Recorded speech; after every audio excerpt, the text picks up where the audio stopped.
Mais la fête de Pâques ne concerne pas les nations, ne concerne pas l'Église. Ce n'est pas une ordonnance que Dieu a donnée à l'Église. C'est une ordonnance que Dieu a donnée, pas que Dieu donne, mais que Dieu a donnée à un peuple précis.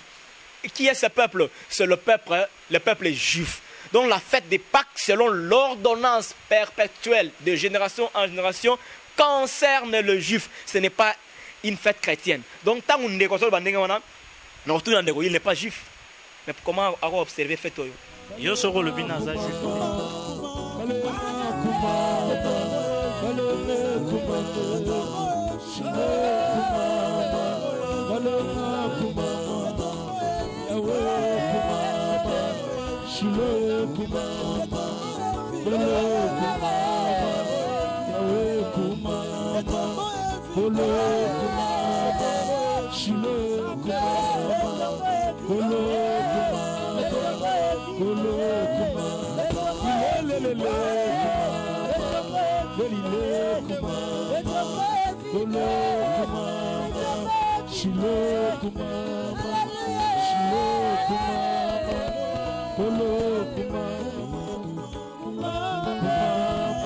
Ndeko oyebi mbwa mesana ko yiba maki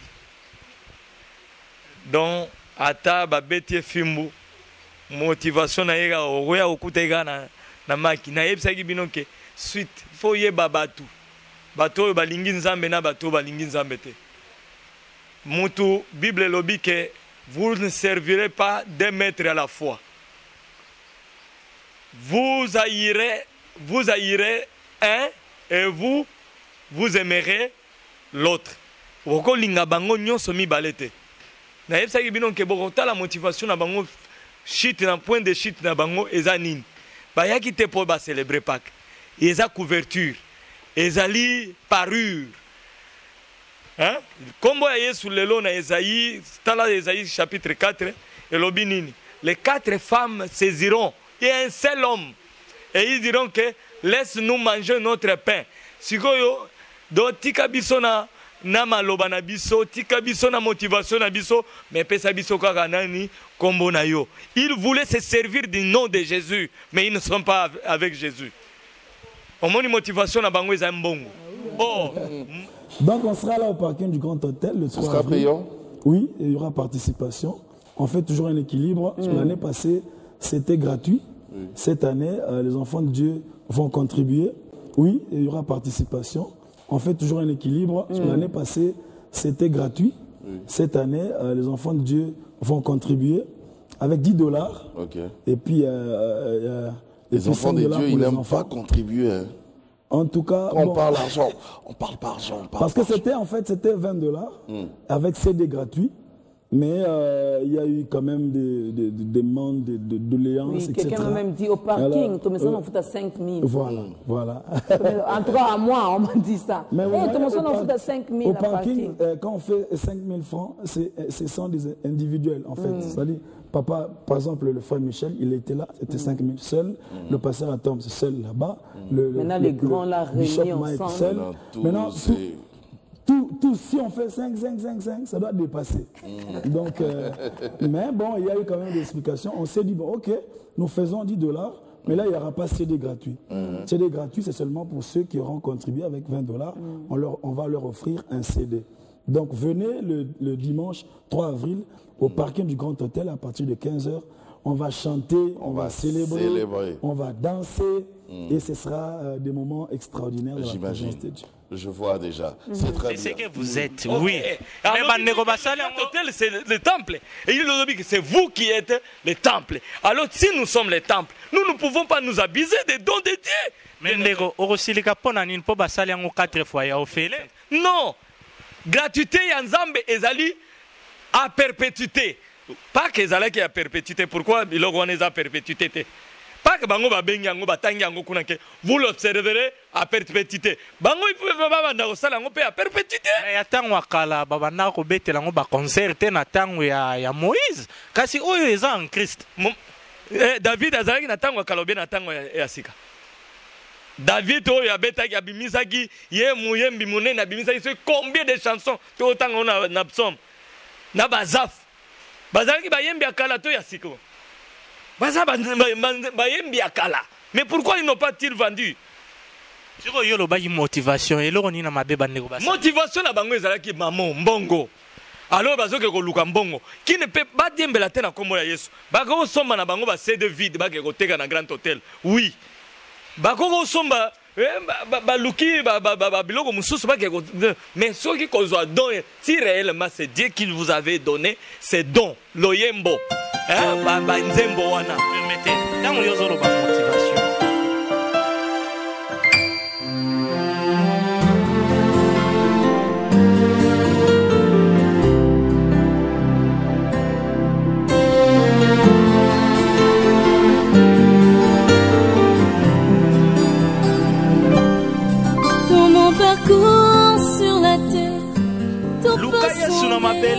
Yesu azalite asekwa bonne fête ya Pâques mois de mars oyo Pasika nde Pasika mingi baza kusepela mingi pe balobino Yesu ango azana ye mobikisite mbote na bino nyonso balandi ya vérité ou réalité dans l'église esengo ezalaka po bozalaka déjà connecté ebele na ba différents réseaux sociaux surtout na email TV mbote pe na le directeur général na yango Messe Isaac Mabaka Lando Étoile d'Afrique nenge bomoni wana tozali ko continuer na troisième partie ya émission na biso sur confusion dans l'église. Première partie nazalaka na ndeko Medar Mbonde, deuxième partie tobakisaki le frère Roy Debe bomonaki na ba deux parties wana comment tolobelaki ba prédicateur pe ba musicien ndenge nini bazali kokotisa confusion. Mais lokola ezali mois de mars événement ya makasi oyo elekani beaucoup plus na ba milliers chrétiens ezali fête oyo ya Pâques yangwana tolingi vraiment troisième partie ya lelo tolobela ba réalité beaucoup plus sur Pâques parce que lelo toza komona ke batebele baza ko se réclamer de Christ ba msusu ba sepeli le 27 bami bongisami kitoko ba misusu pe balobi ke pona biso to sepelaka chaque jour pona biso Pâques ezalaka te lokola vérité ou réalité dans l'église boyebi ke tozalaka na biso terre à terre to kotaka partout pona kotalisa na bino na polele nyonso wapi oyo ezali ba vérité elekani bongo to comparer yango na maloba na nzambe na ba invité oyo bazwaka na bango risque ya koya kolekana na ba émission na biso.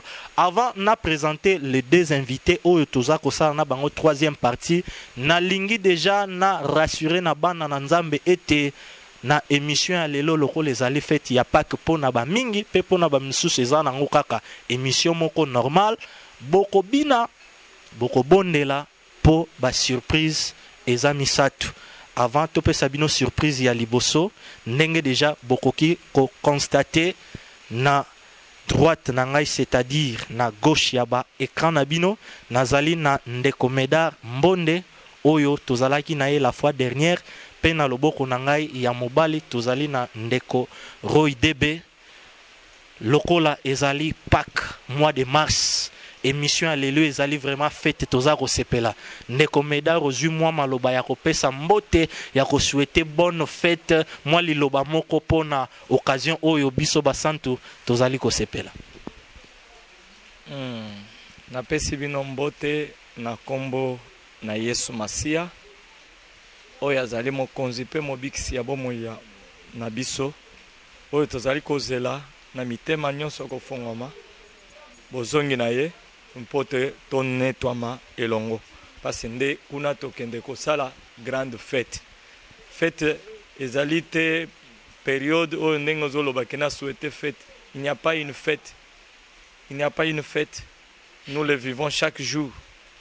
La Bible elobi que tous les jours c'est que le Seigneur a fait ezali mikolo ya esengo ezalite une période une date un mois une période une année pareil mais non ezali mikolo nyonso o nzambe apesi biso pema ya bomoi ezali mokolo ya esengo pona yo na ngai yango nde maloba nazalaki po natombela bino na mokolo ya lelo. C'est compliqué. J'avais raison. Il y a lobayango que bonne fête pour na ba misusu pe ezanango kaka normal. Bomoni déjà de comédar à l'obiazo c'est la grande fête. Période moko spéciale ezalakate. Ba question ezali na ba surprise ndekoroi tala bandeko bazakuna bosuetaki bango nini pona mois o ya mars. To souhaiter bango na vimala mukati na nkolo. Vimala mukati na nkolo Yesu Masia. Yango na vimala mukati na nkolo Yesu Masia yango na kaka. Vérité ou réalité dans l'église? Je crois que nautaki koloba yango na ebandeli tozali na 3 surprises.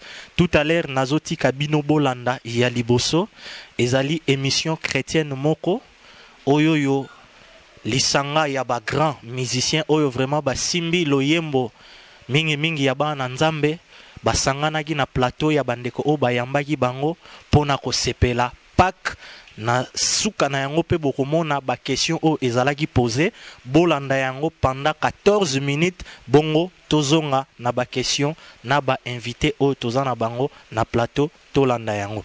Parce qu'on a parlé de 2 personnes. Je m'autorise finalement de le permettre de faire son entrée. On va écouter un autre cantique. Lui, c'est le frère Mike Kalambai. Ah, il est là? Oui. Ok. C'est pas une blague. Hein? Musique, musique.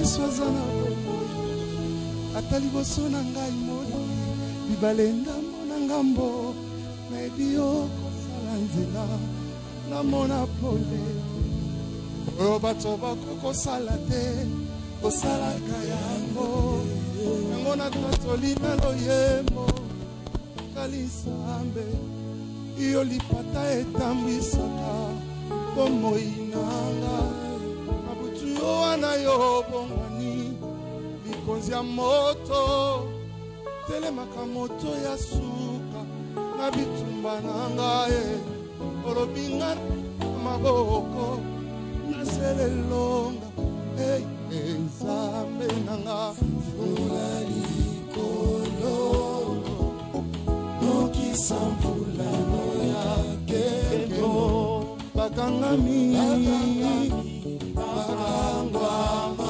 bongo tobika leloyo komona Yesu yo mituna anga Yesu biano aina tatola Yesu solo zambe ona bondeli yo zamba bongo bola likolo nokisa vulano ya kembo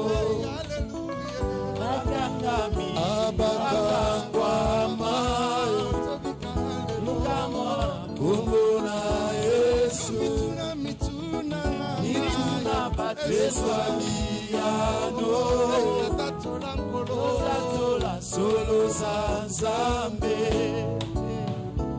elikia ya bomo ya basanto efandi na yo bapota ya motema na ngai oyebi yango osimbi biyano ya bitunelekelanga oh haleluya kanisa tamosi etobuti ngai na yo omone mipepe bisobe yolongisanga tokoma lelo yesu lingini yotianganyiwa hey mokonzi na ngai yayae hey zambe nanga telema oh yesu lo hey yelelelele koleta kweya le osina yuda mona munina basamba benanga yaka sape yaka mokonzi telema bakenda toyemba toyemba bona mokonzi asesi haleluya sambwa. Est-ce que mon sentiment répète la taille sur mon lolo? Il est vivant. Lisekwa na Yesu epesinga moto makasi ye. Liboso ya makambo nazalaki obanga lobi. Lelo nakomi na rezo kobetela Nzambe mololo. Tala na beti mololo. Tala na beti mololo. Lelo nakomi na rezo ya kobinela ye mabine. Tozobinela Yesu yo. Tozobinela Yesu. Tozobinela Yesu yo. Tozobinela Yesu. Tozobinela Yesu yo. Tozobinela Yesu. Betelemi afana ye Yesu yo. Tozobinela Yesu. Asala nini pona yo. Asala mingi ponanga. Asala nini pona yo.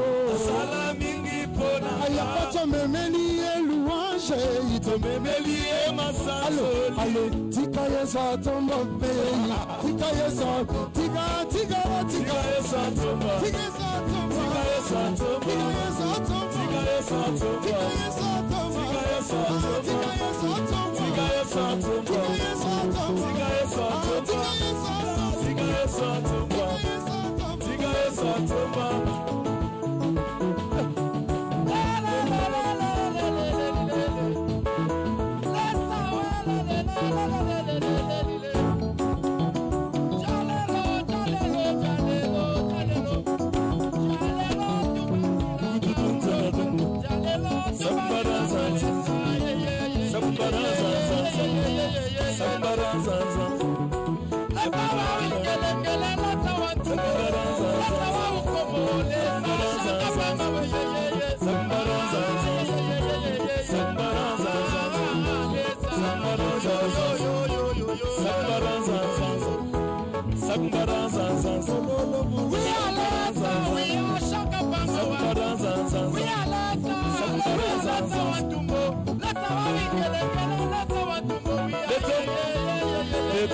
Le tombeau est vide.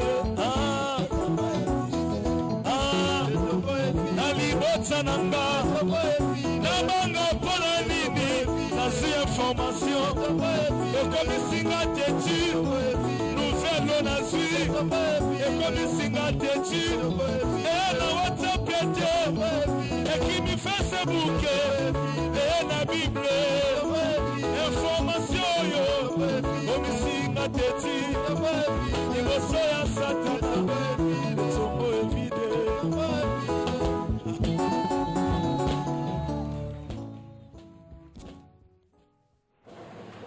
Yes, le tombeau est vide. C'est comme ça que ça va se passer parce que c'est la fête. Alors on ne peut pas avoir un visage froissé. Non, non, non, non, non. C'est la fête. Nous célébrons la résurrection de notre Seigneur Jésus-Christ. Alors quoi de mieux que d'être souriant, dans la joie, on se sent bien, dans la paix. Je suis content de transpirer aujourd'hui d'ailleurs. Oui. Mais ce n'est pas encore fini. Hein. C'est pas fini. Hein. Non, non. D'habitude, c'est à la fin, mais c'est exceptionnel parce que c'est la fête. C'est la fête. Alors, je l'avais caché, j'ai dit, bon, sinon, on sait que le tombeau est vide, mais il manque quelqu'un sur ce canapé-là. Il est là, lui, c'est le frère Mike Anambaï. Bonne fête de Pâques. Merci beaucoup, merci maman. Et bienvenue. Merci. Je crois qu'on peut l'accueillir aussi. Hein. Alors, vous avez expliqué pourquoi la Pâques, mais moi, je me pose quand même cette question de savoir pourquoi doit-on continuer à les faire? Finalement, ça devient comme un anniversaire où chaque année... Une routine. Voilà, chaque année, il faut le faire, chaque année. Alors, nous savons tous qu'il est ressuscité, il ne va pas le faire deux fois. Il l'a déjà fait, on sait, et nous sommes sauvés, nous sommes rachetés, nous avons le salut, mais pourquoi la Pâques? Mais moi, je me pose quand même cette question de savoir... Pourquoi doit-on continuer à les faire? Finalement, ça devient comme un anniversaire où chaque année... Une routine. Voilà, chaque année, il faut le faire, chaque année. Alors, nous savons tous qu'il est ressuscité, il ne va pas le faire deux fois. La Pâques. Mais moi, je me pose quand même cette question de savoir pourquoi doit-on continuer à les faire? Finalement, ça devient comme un anniversaire où chaque année... Une routine. Voilà, chaque année, il faut le faire, chaque année. Alors, nous savons tous qu'il est ressuscité, il ne va pas le faire deux fois. Il a déjà fait, on sait, et nous sommes sauvés, nous sommes rachetés, nous avons le salut. Mais pourquoi Papa Henri, frère Mike, Maman Godet, frère Cèdre, frère Michel, frère Benjamin, pourquoi doit-on continuer à le faire chaque année? Je vais essayer de répondre à cette question. Vous savez, lorsque vous avez un papa qui est mort peut-être en 1958 et qui vous a laissé un testament, ce testament de 1958 garde le même valeur jusqu'en 2098. Ouais, c'est très important. Alors, Christ est mort pour nous donner la vie. Christ est mort pour nous donner part à une richesse. Et il est ressuscité pour veiller sur les choses dont il nous avait donné. Et ce n'est pas quelque chose à négliger. Moi, je pense que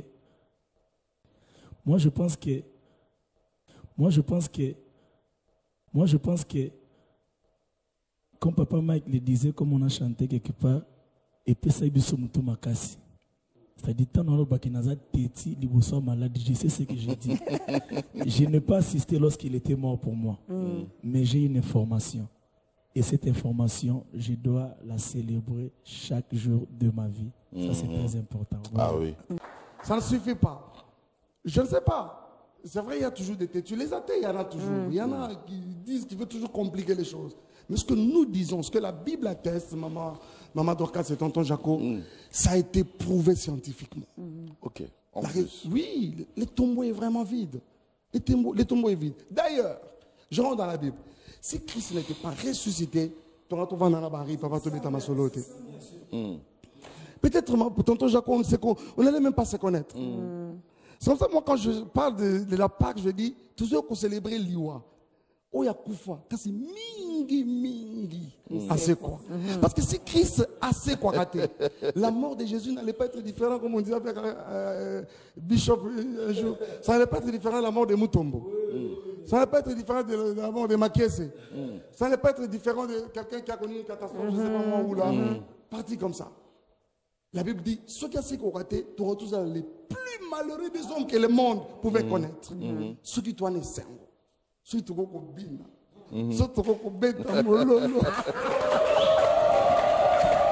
parce que le tombeau est vide. Le tombeau est vide.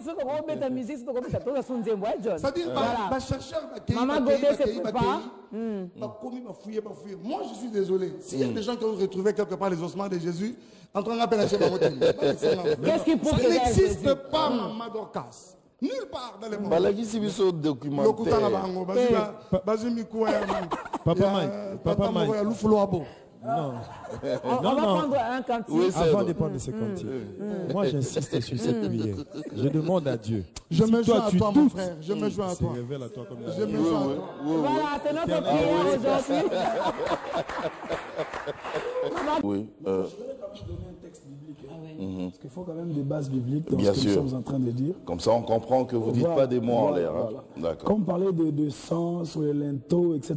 Oui. Toute l'histoire là se trouve dans Exode 12. C'est là que se trouve vraiment l'histoire de la Pâque, etc. Et donc, Exode 12, verset 12, la Bible dit, « Cette nuit-là, je passerai dans le pays d'Égypte, et je frapperai tous les premiers-nés du pays d'Égypte, depuis les hommes jusqu'aux animaux, et j'exercerai des jugements contre tous les dieux de l'Égypte. Je suis l'Éternel. » Verset 13, il dit, « Le sang vous servira de signe sur les maisons où vous serez. Je verrai le sang, et je passerai par-dessus vous. Il n'y aura point de plaie qui vous détruise quand je frapperai le pays d'Égypte. » Maintenant, verset 14, c'est la réponse à la question de maman. « Vous conserverez le souvenir de ce jour et vous le célébrerez par une fête en l'honneur de l'Éternel. Vous le célébrerez comme une loi perpétuelle pour vos descendants. » Maintenant, verset 14, c'est la réponse à la question de maman.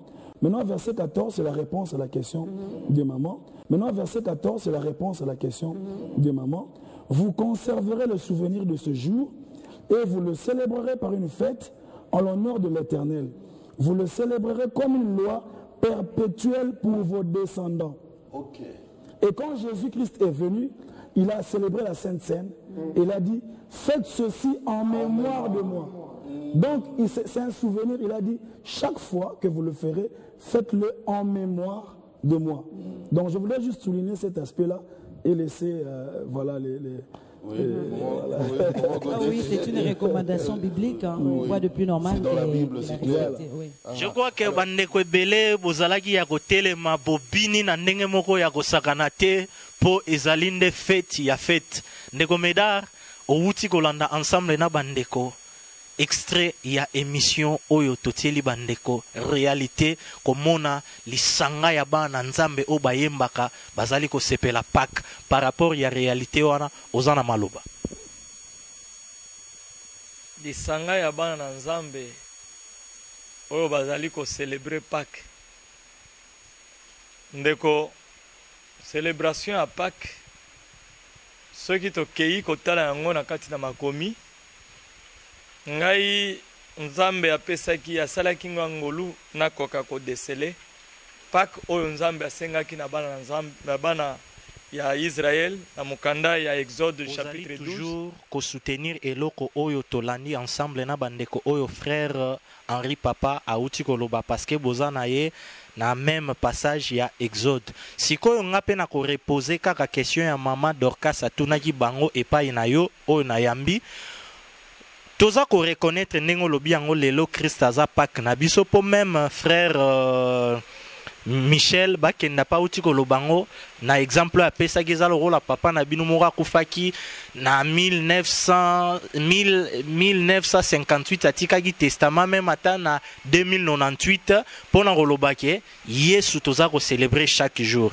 déjà côté wana tomoni ke boza kotambola nzela moko question na nga sikoyo ezali ndenge mama Dorcas atunaki bandeko kuna mais namonaki vraiment neti ezalaki bien répondu te toyebi ke Yesu akufaki mbala moko mais pourquoi nenge olobi Pâques yango ya chaque jour mais tozo komona chaque année boza ko célébrer yango comme lokola anniversaire moko boy or Yesu akufaki kaka mbala moko ndeko kwa lelo bokomi kosala yango lokola anniversaire moko boy na bandaki na bandeli na yebisi que la Pâques ce n'est pas une période ce n'est pas aussi une date donc c'est que se contredire pour outi ko soutenir oyo bandeko totali balobi je suis d'abord la parole tozo kende na makomi na parole lobi tanga totanga siko na verset 11 quand vous les mangerez vous aurez vos reins sains vos souliers aux pieds et votre bâton à la main et vous les mangerez à la hâte et c'est la Pâque de l'Éternel.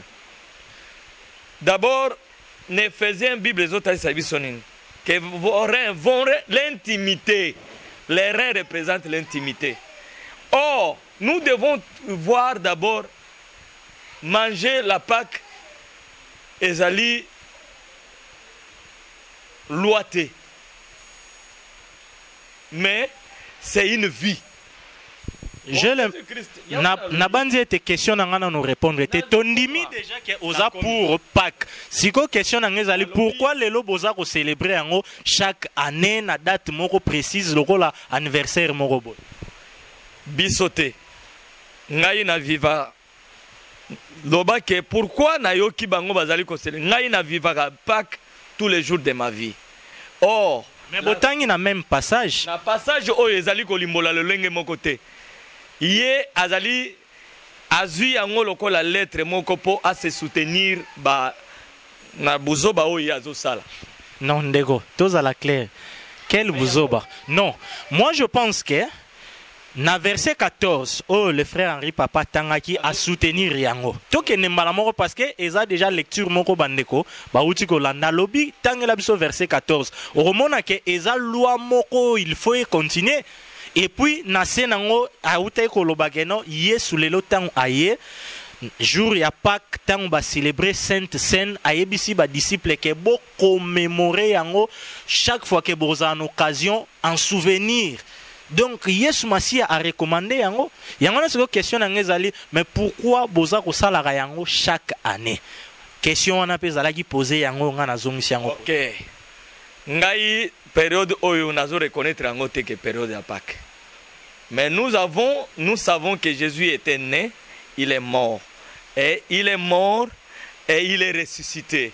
Et nous de même temps où il a ressuscité, c'est un moment par contre tango bino bo perdre mutu et que mutu wana azana bomoi aza moment ya esengo wana ya ko observer parole na ye alobi ya ko observer ya observer te une période mais ya ko observer parole na ye pe ya ko vivre parole wana na kati ya vie ya sanctification ya intimité na ye mais ezali observation te ke tozela mbula wana soki ekoki na même période ndenge ange abandaki kopase soki azali na mwa promesse ya kosala. Tangela biso na verset 14.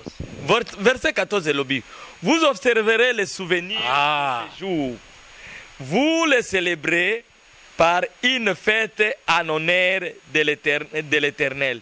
Vous les célébrez comme une loi perpétuelle et pour vos descendants.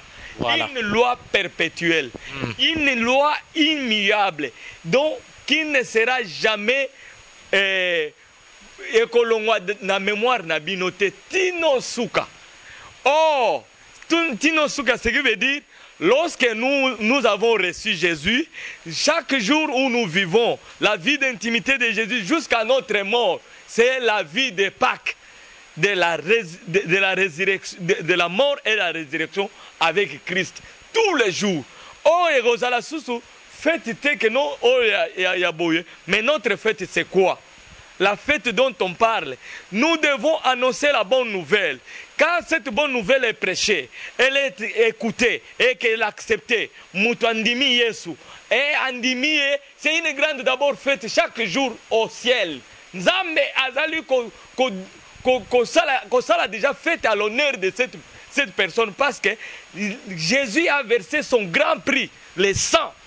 Alors, ezalité une période pour Nabiso, Tosala Yango, na momesa on dirait, ben incantation. Tosala période donnée, si tu as une incantation normalement, alors tu as un piège. Mendeko. Ta vie, il faut le mettre en ordre chaque jour avec Christ. Nazozong sila umaloba me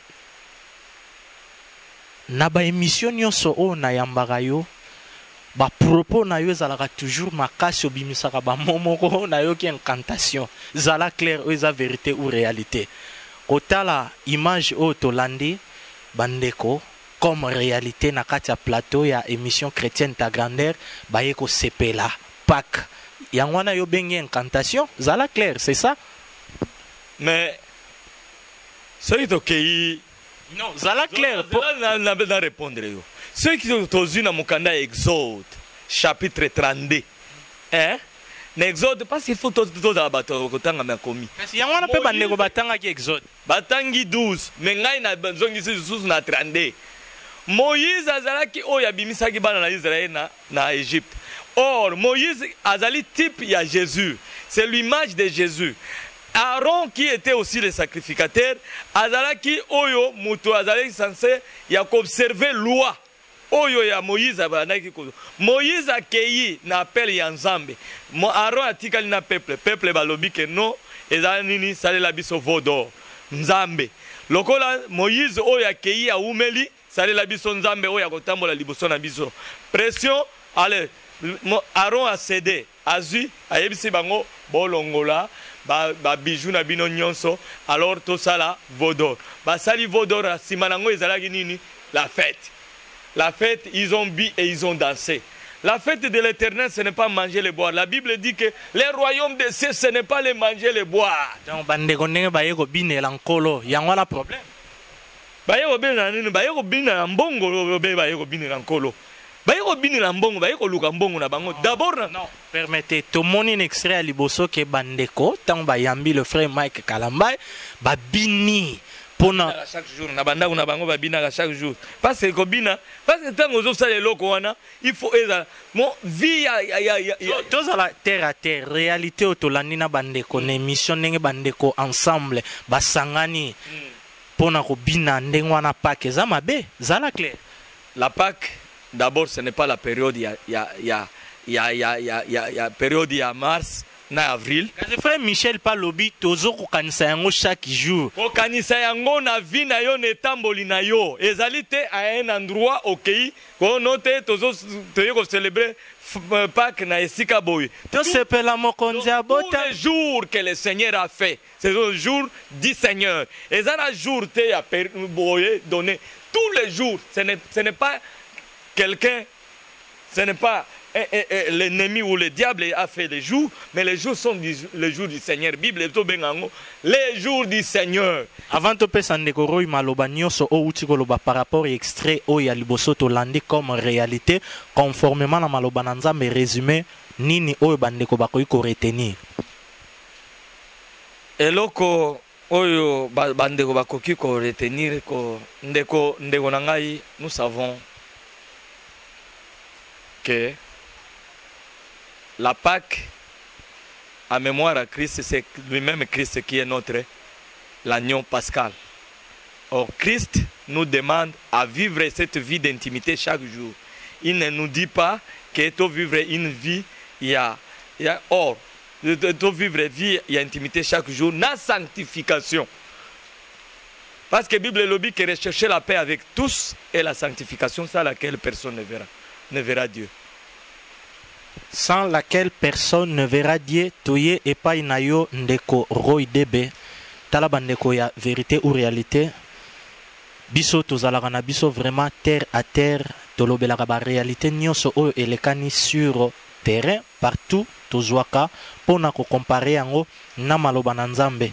Pesa point de vue na yo na ba fondement biblique par rapport ya image o to uti kolanda ya célébration ya Pâques pona koyoka yo pe na ibandelita ngozwaki maloba olobaki ete fete ezalaka te me kotala lisanga ya bana na Nzambe oyo basangani na émission oyo vraiment epesi bango libaku ya koya kosepela Pâques réalité oyo tomoni ensemble maloba na yo ezanini. Merci na komiti Nzambe. Le royaume des cieux n'est pas le manger, le boire, mais c'est la justice, c'est la paix, la joie par le Saint-Esprit. Et il a encore ajouté que Soki Mutumoko a bon le motema. Nalola ils allaient faire monene. Mais je t'assure que dans mon kili chaque jour bateau bon le mitema. Et faites monene ça les nalola. Et faites selon Nzambe, faites ya Nzambe azo pesa biso premièrement to monango ezakati tangu motu azo yakati ne sumasia et ça la fête na stepene lo ndeka lobi vraiment ça m'a encore aidé et fortifié. Mais Nzambe azali Nzambe na likambu ya Pâques. Pâques e bani na biso te. Pâques e bani na Congo te mon frère, ma soeur. Pâques e bani na Afrique te. Pâques est bandit na États-Unis te, na Europe te. Pâques est bandit na Asie. Na peuple mon choisi par Dieu au babengi bana Israël, le juif. Bangone babandi Pâques. N'ébitez ceux qui comprennent la pensée. Toujours en avant ensemble na bandi. Bangone babandi Pâques. Et Pâques na bango e uti wapi. E uti e pa na bango te. Kasi e uti na maloba na Nzambe maloba oyo mibeko oyo Nzambe pesa ki bango. Na mibeko non sonza mapesa ki bango asenga ki bango pe ba fetaka comme Nzambe za Nzambe fête fête ya Nzambe na ki bon Nzambe et sale makami kolonionso. C'est pourquoi Nzambe pe alinga ki ke bana Israël baza na fête ba sepela ka ba fête pe apesi bango ba jour ya fête.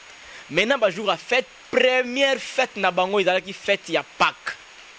Maintenant na fête ya Pâques wana tout le monde ngo ezobanda na makomi toki kotanga na mukanda ya Exode chapitre 12. Je crois que passage wana tanga mimingi pesa penser pour que tu gagnes temps pour le frère Henri Kuna na extrait to balancer ki atanga yango a peine de commédar atangi yango pesa penser par rapport ya réalité au tozolobela. OK, merci pour la pensée. Ce qui botangi na ba verset oyo ba ne ko pesa ki na Exode chapitre 12. Permettez. Nazo comprendre te sunga vraiment ba ndeko avant nazo ngilo maloba. Kotala boza koboya o bandeko basali eza mabe. Bango bazwaki Exode 12. Bino pe boza na Exode 12. Mais bokabwanisi ko eza place ni naza na posa libota ba na Nzambe baza na confusion te. Sunga antena compte na yango. En fait, mutuna mama Dorcas atunaki izalaki ke pourquoi fête yango ya Pâques comme mbula nyonso Le rôle anniversaire moko. voilà anniversaire moko boye na ba date moko précise maintenant ndeko akozwa makomi akotanga na Exode chapitre 12 verset 14 nango tangango A préciser qu'il y a un peu à lobby, c'est la réponse à la question de maman. Et ces jours-là, vous conserverez le souvenir de ces jours et vous les célébrerez comme une fête solennelle à Yahvé. Vous les célébrerez comme une fête solennelle par une ordonnance perpétuelle, perpétuelle de génération en génération. C'est ça le problème. Qu'on fête Pâques Oyo en génération, de génération en génération. Donc, ba génération nyon se robanoya, il faut ba observer Pâques Oyo, le col anzamba pesiango, le col ordonnance. Maintenant, bango peuple ne ba juif, il faut ba observer ango. Maintenant, fête yango à Pâques, ils allaient qui quand? Ils allaient qui peut moi non sauter. Il y avait une date précise, n'enzamba pesaki bango. Date on ils allaient qui le 14e jour, il y a mois de Nissan. Nebisaki bango na 14e jour ya mois oyo mois de Nissan et pas na bango boko banako célébrer fête oya Pâques parce que zali fête mukolo oyo na délivrer bino na maboko ba égyptien ils allaient pour na bino délivrance donc la Pâques veut dire la délivrance maintenant na délivrance wana et ça marque ka boye pas mater il aurait fallu qu'il y ait un sacrifice wana ne ba pour na ki agneau sans tache baïmolango. Je pense que Nyoso Zolo Bapona a gagné temps. Le frère Henri Papa a expliqué qu'il y a clairement. Yo oloba qui était bakoki ko zela période mon côté. Yango anazana posa ope sa pensée à yo que ozongi la makambo o bandego si balobaki. Na fête oyo ekozala. Izali na ordonnance yanzambe perpétuelle de génération en génération. Ezali une fête juive. La Pâques, c'est une fête juive. Ce n'est pas une fête chrétienne. Il faut faire la différence entre le juif et le chrétien. Dans le Nouveau Testament, il y a un verset dans Ephésiens, chapitre 3, je crois. La Bible dit il n'y a ni juif, ni grec, ni libre, ni esclave. Mais tous nous sommes un en Jésus-Christ. Mais la fête de Pâques ne concerne pas les nations, ne concerne pas l'Église. Ce n'est pas une ordonnance que Dieu a donnée à l'Église. C'est une ordonnance que Dieu a donnée, pas que Dieu donne, mais que Dieu a donnée à un peuple précis. Et qui est ce peuple? C'est le peuple juif. Donc la fête de Pâques, selon l'ordonnance perpétuelle de génération en génération, concerne le juif. Ce n'est pas une fête chrétienne. Donc tant qu'on il n'est pas juif. Mais comment observer fête oyo? Yo soro lobi naza juif te seke bino pena ndeko medar bo se contredire po bo lobi yango ke lelo bozako fêter Pâques chaque jour. Sikoyo oloba keno Pâques ezaka rapona ba juif otuna ndeko soki aza juif seke bino pe bo se contredire. Non, to se contredite. Nazolo baboye. Fête wana ezalaki fête juif. N'est-ce pas? Ezalaki na pe na nenango. Tant nzama zo misaba na Israël na kati ya Égypte. Alors bango c'est moi ici. So tonito yeba ba Pâques yango ezami balé to Pâques moko kaka to fêter te sunga vraiment ba na nzambe po thème na biso ezali confusion dans l'église. Au PC Exode kuna pe bandeko ba pesaki Exode. Sikoyo pourquoi bozotambola ndenge moko te? La différence c'est que tant nzamba lobi na bana Israël na origine à Pâques. Alors bango c'est moi ici sera le premier mois pour vous et non pour les nations. Wana yo muto bakisi to Bible commis et non pour les nations. Non, sera pour vous comme le premier mois. Cela veut dire quoi? Parce que bana Israël na Égypte, ça là qui na calendrier na bango. Israël qui na ba mois na bango. Mais nzambe bisi bango na calendrier wana eza obiso to sala lelo te. Calendrier na bisoté. C'est un calendrier juif. N'est-ce pas? Isaïe bisoté. C'est pourquoi je te dis nzambe bi na bango. Ce mois ici sera pour vous le premier mois. Il s'adresse à qui? Aux Juifs. Et dans le premier mois, dans le 14e jour, bana Israël, il faut célébrer fête ya Pâques. Dans le mois de Nissan, je précise bien le mois de Nissan, le 14e jour, entre les deux soirs, vous allez immoler l'agneau pascal. Boko liango, boko sepela, pour na kobima labino. basalaki yango na Exode chapitre 12. Maintenant, problème est zawapi. Kolobake biso ba chrétien, parce qu'il y a une différence entre le juif et le chrétien. Les juifs bengami epai Abraham, Nzambe alekisi bango na Égypte, abimisi bango na nzela Moïse, apesi Moïse mibeko ba ordonnance. Et mibeko wana isa pona mboka nyonso te, isa pona ba juif. Mais nous les chrétiens oyo na ba congolais, na ba Brazzavillois, na ba français, na ba américain, na ba bango moko ba israélite le loyo, bazo benga ma chrétien. Et les chrétiens sont fondés sur le fondement wana doctrine abisu chrétienne. Nous sommes fondés sur le fondement des apôtres et des prophètes. Ephésiens chapitre 2 verset 20. Et Christ lui-même étant la pierre angulaire. Maintenant allons-y consulter les apôtres. Est-ce que les apôtres ba observer qui fait oyo ndenge ba juif balobi? Non. Ba apôtre bango balobi ni. Ba apôtre soki totangi Yesu Masiya tango azo tourner page. Il y a Pâques oyo. Yesu Masiya, il est né juif, il est grandi juif. Tu vois ça? Il a observé la Pâques pendant 33 ans. Mais observé les sous Pâques naissance dans son ministère terrestre pendant 3 ans. Et na 2 ans passé pendant son ministère terrestre, abana ko observé ngo lokola juif nyonso. Mais na dernière année, na 33e année na ye, observé Pâques wana lokola juif. Maintenant na Pâques wana a bimisus eloko musto benyango Saint-Saint. Yangwana le frère Henri a soutenaki que Christ a lobi tout ça la yango en mémoire na ye. Au toucher déjà point wana ya Saint-Saint. Pâques tozomona Saint-Saint na 4 ezo sangana ou comment?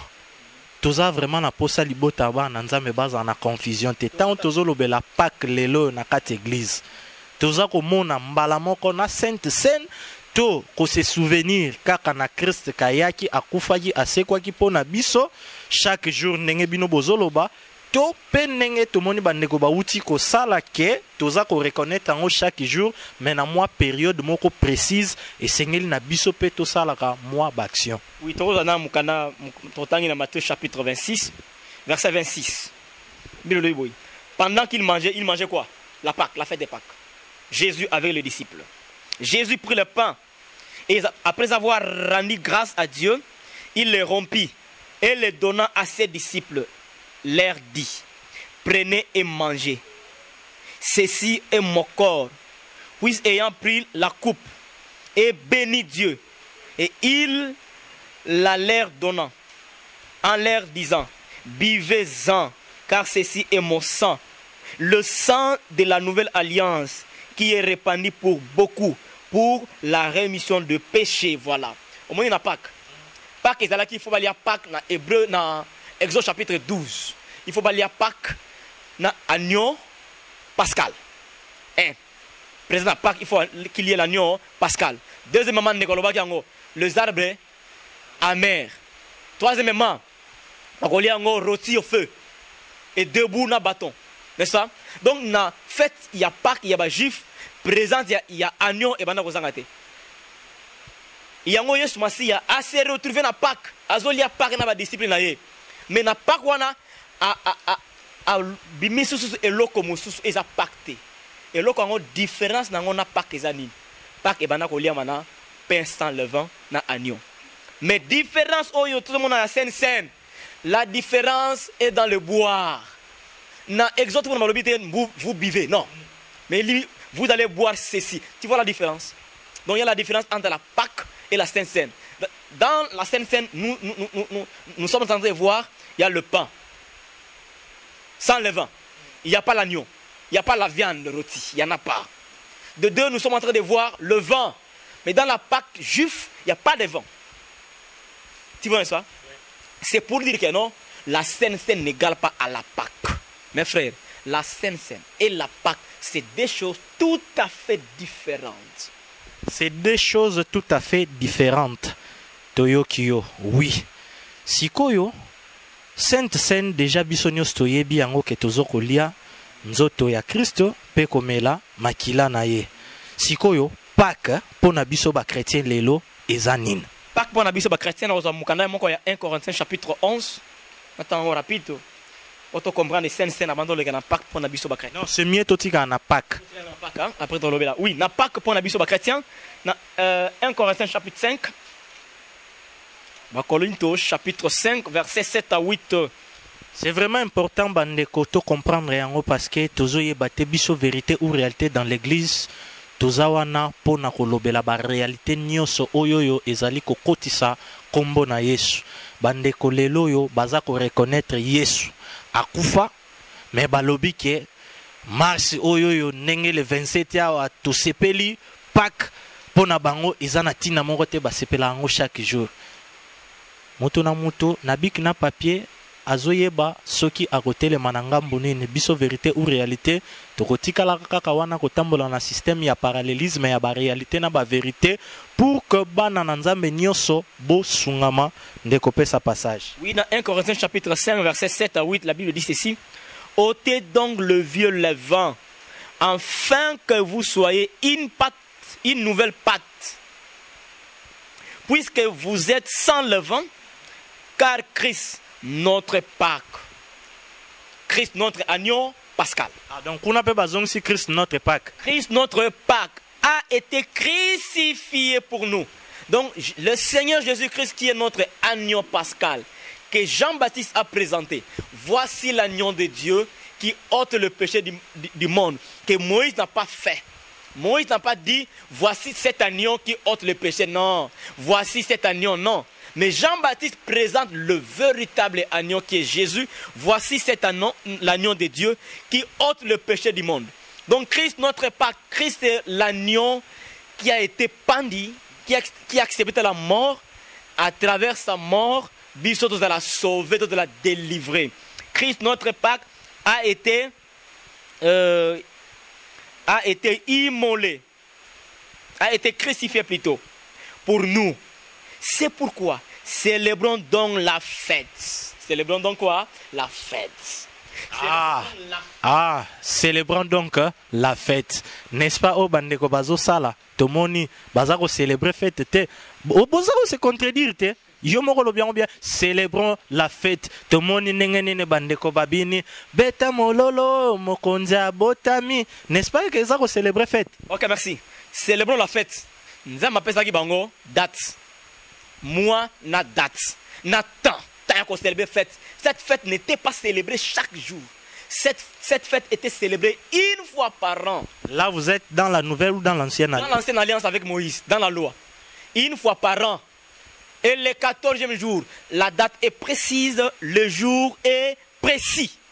Et dans le Nouveau Testament, vous avez lu, célébrons donc la fête. Célébrons donc la fête. Le jour n'est pas précisé. L'année n'est pas précisée, n'est-ce pas? L'heure aussi, le deux soirs n'est pas précisé. Si quoi va préciser jour T, va préciser PRT.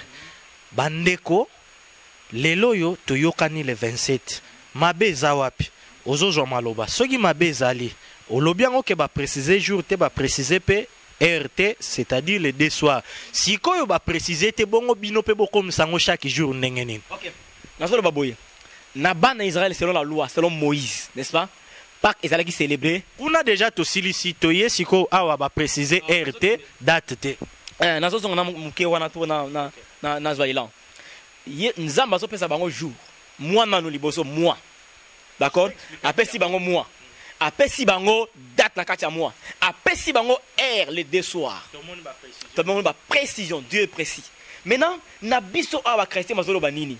C'est pourquoi célébrons donc la fête, non avec du vieux levain, non avec un levain de méchanceté et de malice, mais avec le pain sans levain, de la sincérité et de la vérité. Tu vois, n'est-ce pas? La vérité, la sincérité, la justice, la sanctification. Tant que nous menons vie chrétien, il célèbre chaque jour cette fête. Donc pour les chrétiens, pour l'église, cette fête est célébrée chaque jour dans la vie de la sanctification, dans la sainteté, dans la vérité. En fait, c'est tout ça. avec les chrétiens. La Pâque avec les chrétiens. La délivrance. Ok, la délivrance ndenge ndeko auti koloba avant topé sabino surprise yami balé toloba ki ke ba surprise ezali même na souk émission bokozwa bonus moko po ezali Pâque oyo mingi toza ko sepela oyo pe mingi toza ko boya yango ndeko Medar oyo ki oyo ndeko Roy alobi point wana yo po lobela ki yango to célébrer Pâques na sincérité na sainteté.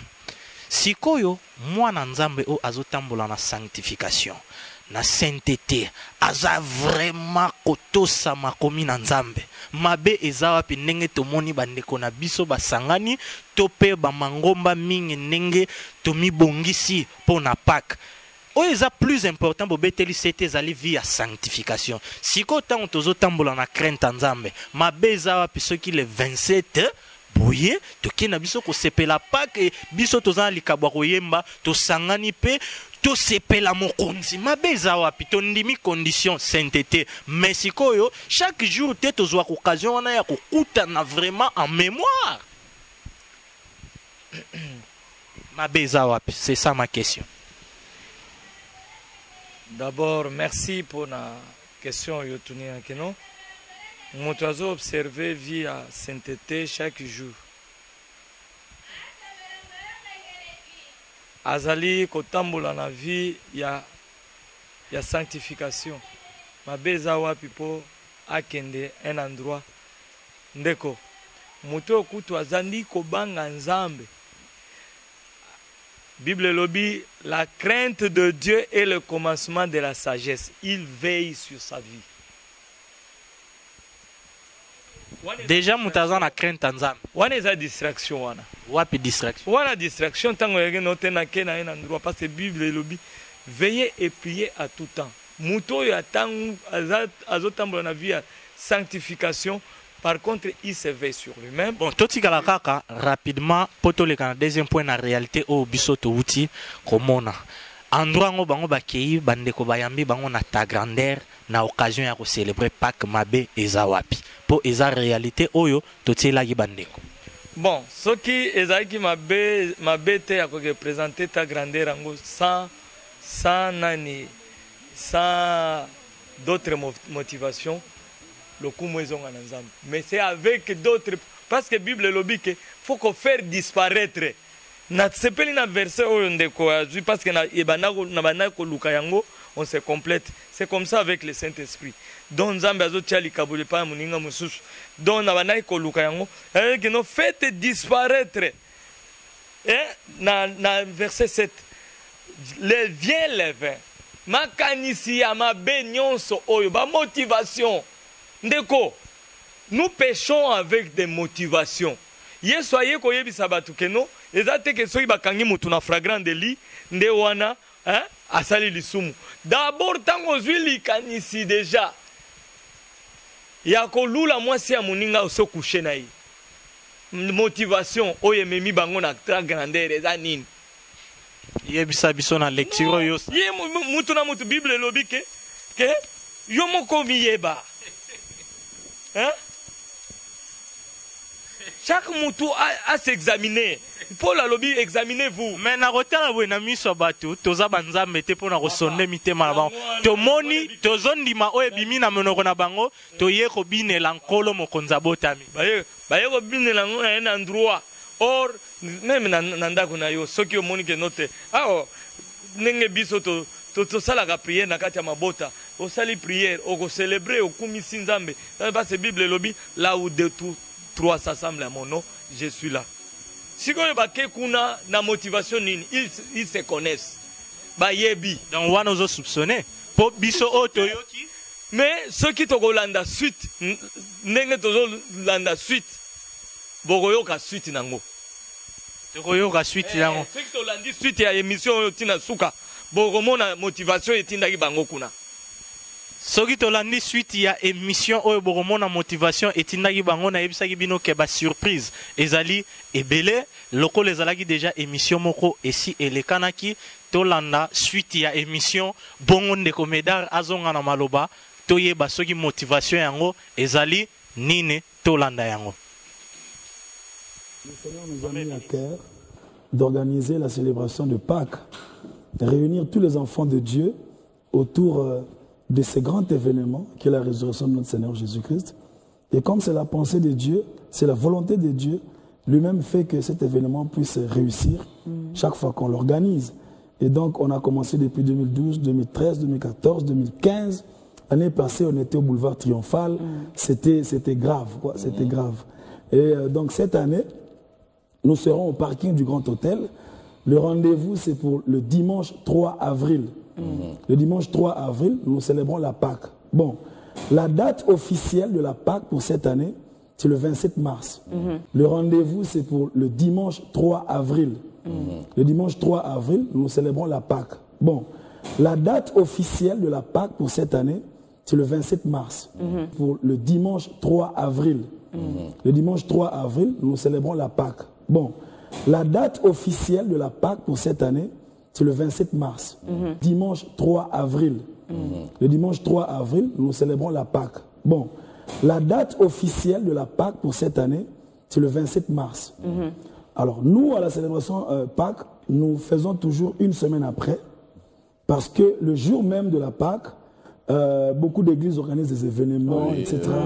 Alors nous sommes les enfants de l'église. Nous sommes là pour le corps de Christ.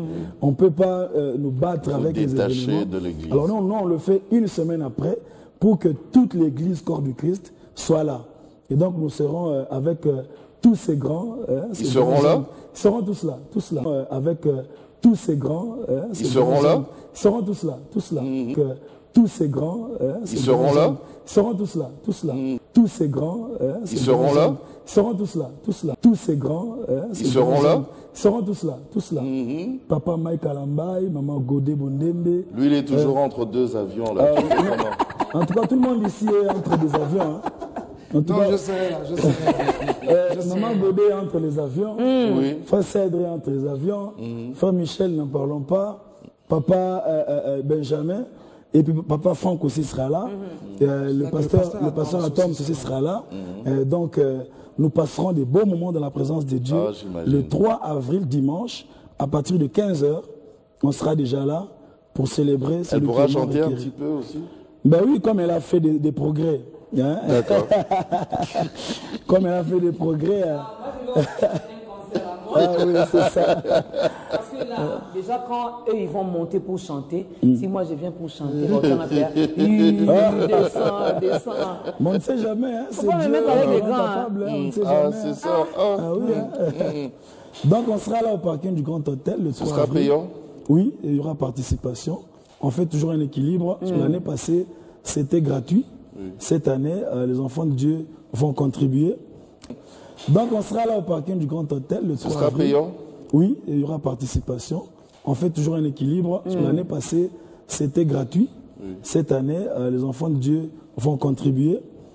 Donc on sera là au parking du Grand Hôtel le 3 sera avril. payant? Oui, et il y aura participation. On fait toujours un équilibre. L'année passée, c'était gratuit. Cette année, les enfants de Dieu vont contribuer. Donc on sera là au parking du Grand Hôtel le 3 sera avril. payant? Oui, et il y aura participation. On fait toujours un équilibre. L'année passée, c'était gratuit. Cette année, les enfants de Dieu vont contribuer. Donc on sera là au parking du Grand Hôtel le 3 sera avril. payant? Oui, et il y aura participation. On fait toujours un équilibre. L'année passée, c'était gratuit. Cette année, les enfants de Dieu vont contribuer. Donc on sera là au parking du Grand Hôtel le 3 sera avril. payant? Oui, et il y aura participation.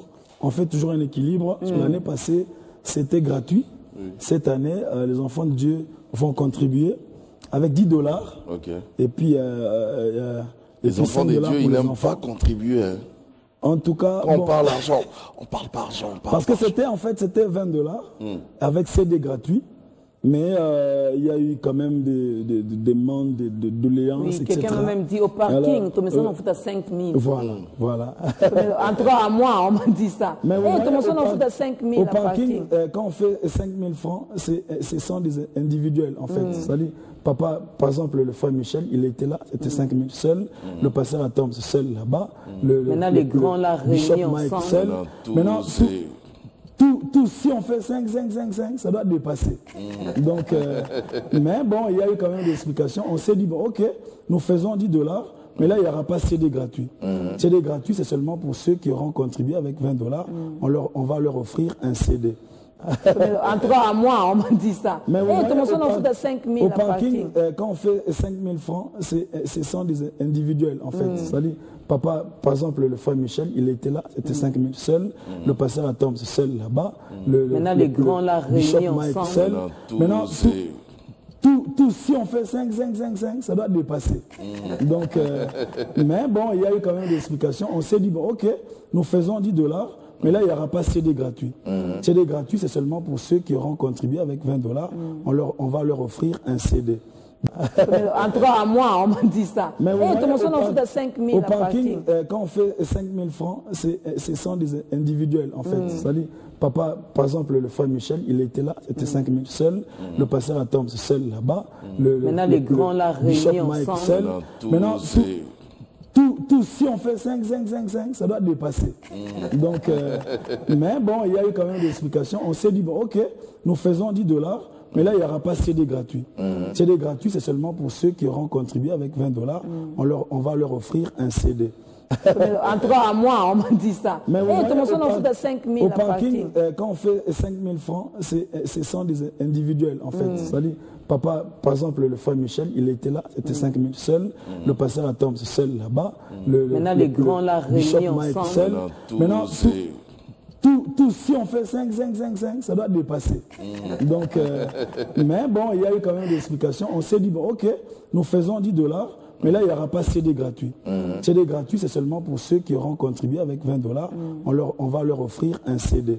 En tout cas, à moi, on m'a dit ça. Comment ça, on fait de 5 000 au parking, quand on fait 5 000 francs, ce sont des individuels, en fait. C'est-à-dire, papa, par exemple, le frère Michel, il était là, c'était 5 000 seul. Le pasteur Atom, c'est seul là-bas. Maintenant, les grands, là, réunis ensemble. Seul. Maintenant, si on fait 5, ça doit dépasser. Donc, mais bon, il y a eu quand même des explications. On s'est dit, bon, ok, nous faisons 10 $. Mais là, il n'y aura pas CD gratuit. CD gratuit, c'est seulement pour ceux qui auront contribué avec 20 $. On va leur offrir un CD. Donc, venez le dimanche 3 avril au parking du Grand Hôtel à partir de 15 h. On va chanter, on va célébrer, on va danser. Et ce sera des moments extraordinaires. J'imagine. Je vois déjà. C'est très bien. Oui. Alors, on va continuer quand même. On va rappeler ces grands rendez-vous avant de clôturer cette émission. Ces gens sont apportés pour c'est vraiment une invitation solennelle que nous vous lançons, cordiale en tout cas. J'invite toutes les familles, les mamans à amener les enfants, les familles, les en couple. C'est une grande célébration qui va avoir lieu. Retenez bien cette date, c'est le dimanche 3 avril. Nous serons réunis tous ensemble avec toutes ces grandes figures de l'adoration et de la louange de mon pays. Donc, comme on vient d'ajouter tout à l'heure, on aura également notre aîné Franck Moulajac sera là et le pasteur Atoms. Venez nombreux, imaginez déjà ce que ça peut être. Notre aîné Franck Moulajac sera là et le pasteur Atoms. Venez nombreux, imaginez déjà ce que ça peut être. Notre aîné Franck Moulajac sera là et le pasteur Atoms. Venez nombreux, imaginez déjà ce que ça peut être. Notre aîné Franck Moulajac sera là et le pasteur Atoms. Venez nombreux, imaginez déjà ce que ça peut être. Notre aîné Franck Moulajac sera là et le pasteur Atoms. Venez nombreux, imaginez déjà ce que ça peut être. Ce sera un très très très bon moment. On aura connu vraiment l'intimité avec le Seigneur au travers de ces moments. Venez avec une attitude de joie, Pourquoi? Parce que nous venons célébrer. C'est une fête en fait. La Pâque, c'est une fête. Venez en famille, comme je le disais tout à l'heure. Amenez les enfants. Les mamans, amenez les enfants. N'ayez pas l'habitude de rôti carabana quand c'est les choses inculquées déjà dans les enfants, cette culture, cette manière de faire, d'aimer le Seigneur, d'aimer, d'adorer, louer le Seigneur. Nous vous invitons, prenez part, que le Seigneur vous bénisse. J'aimais tout à l'heure qu'Henri Papa nous apprenne qu'on a revu un peu les choses à 10 $. Ah, mais sinon, moi, je me disais 20 $, c'était bon. Mais voilà, comprenez. Donc, 10 $, venez nombreux, 10 $ seulement. Voilà. On a revu un peu les choses à 10 $. Ah, mais sinon, moi, je me disais 20 $, c'était bon. Mais voilà, comprenez. Donc, 10 $, venez nombreux, 10 $ seulement.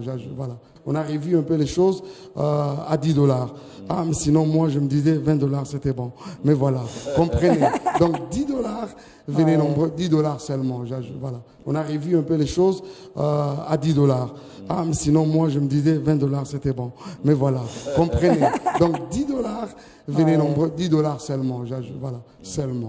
Donc, venez avec les enfants. Et aussi, il y a quelque chose qu'il faudra ajouter, c'est que toutes les célébrations Pâques ont été gratos comme ça, sur les lieux publics, dans des églises et consorts. Pour une fois, ne pouvons-nous pas vraiment nous associer à cette bénédiction? Moi, je dis, Henri Papa était très malin, excusez-moi. Il s'est approprié toutes les bénédictions des 4 sessions d'hiver. Voilà.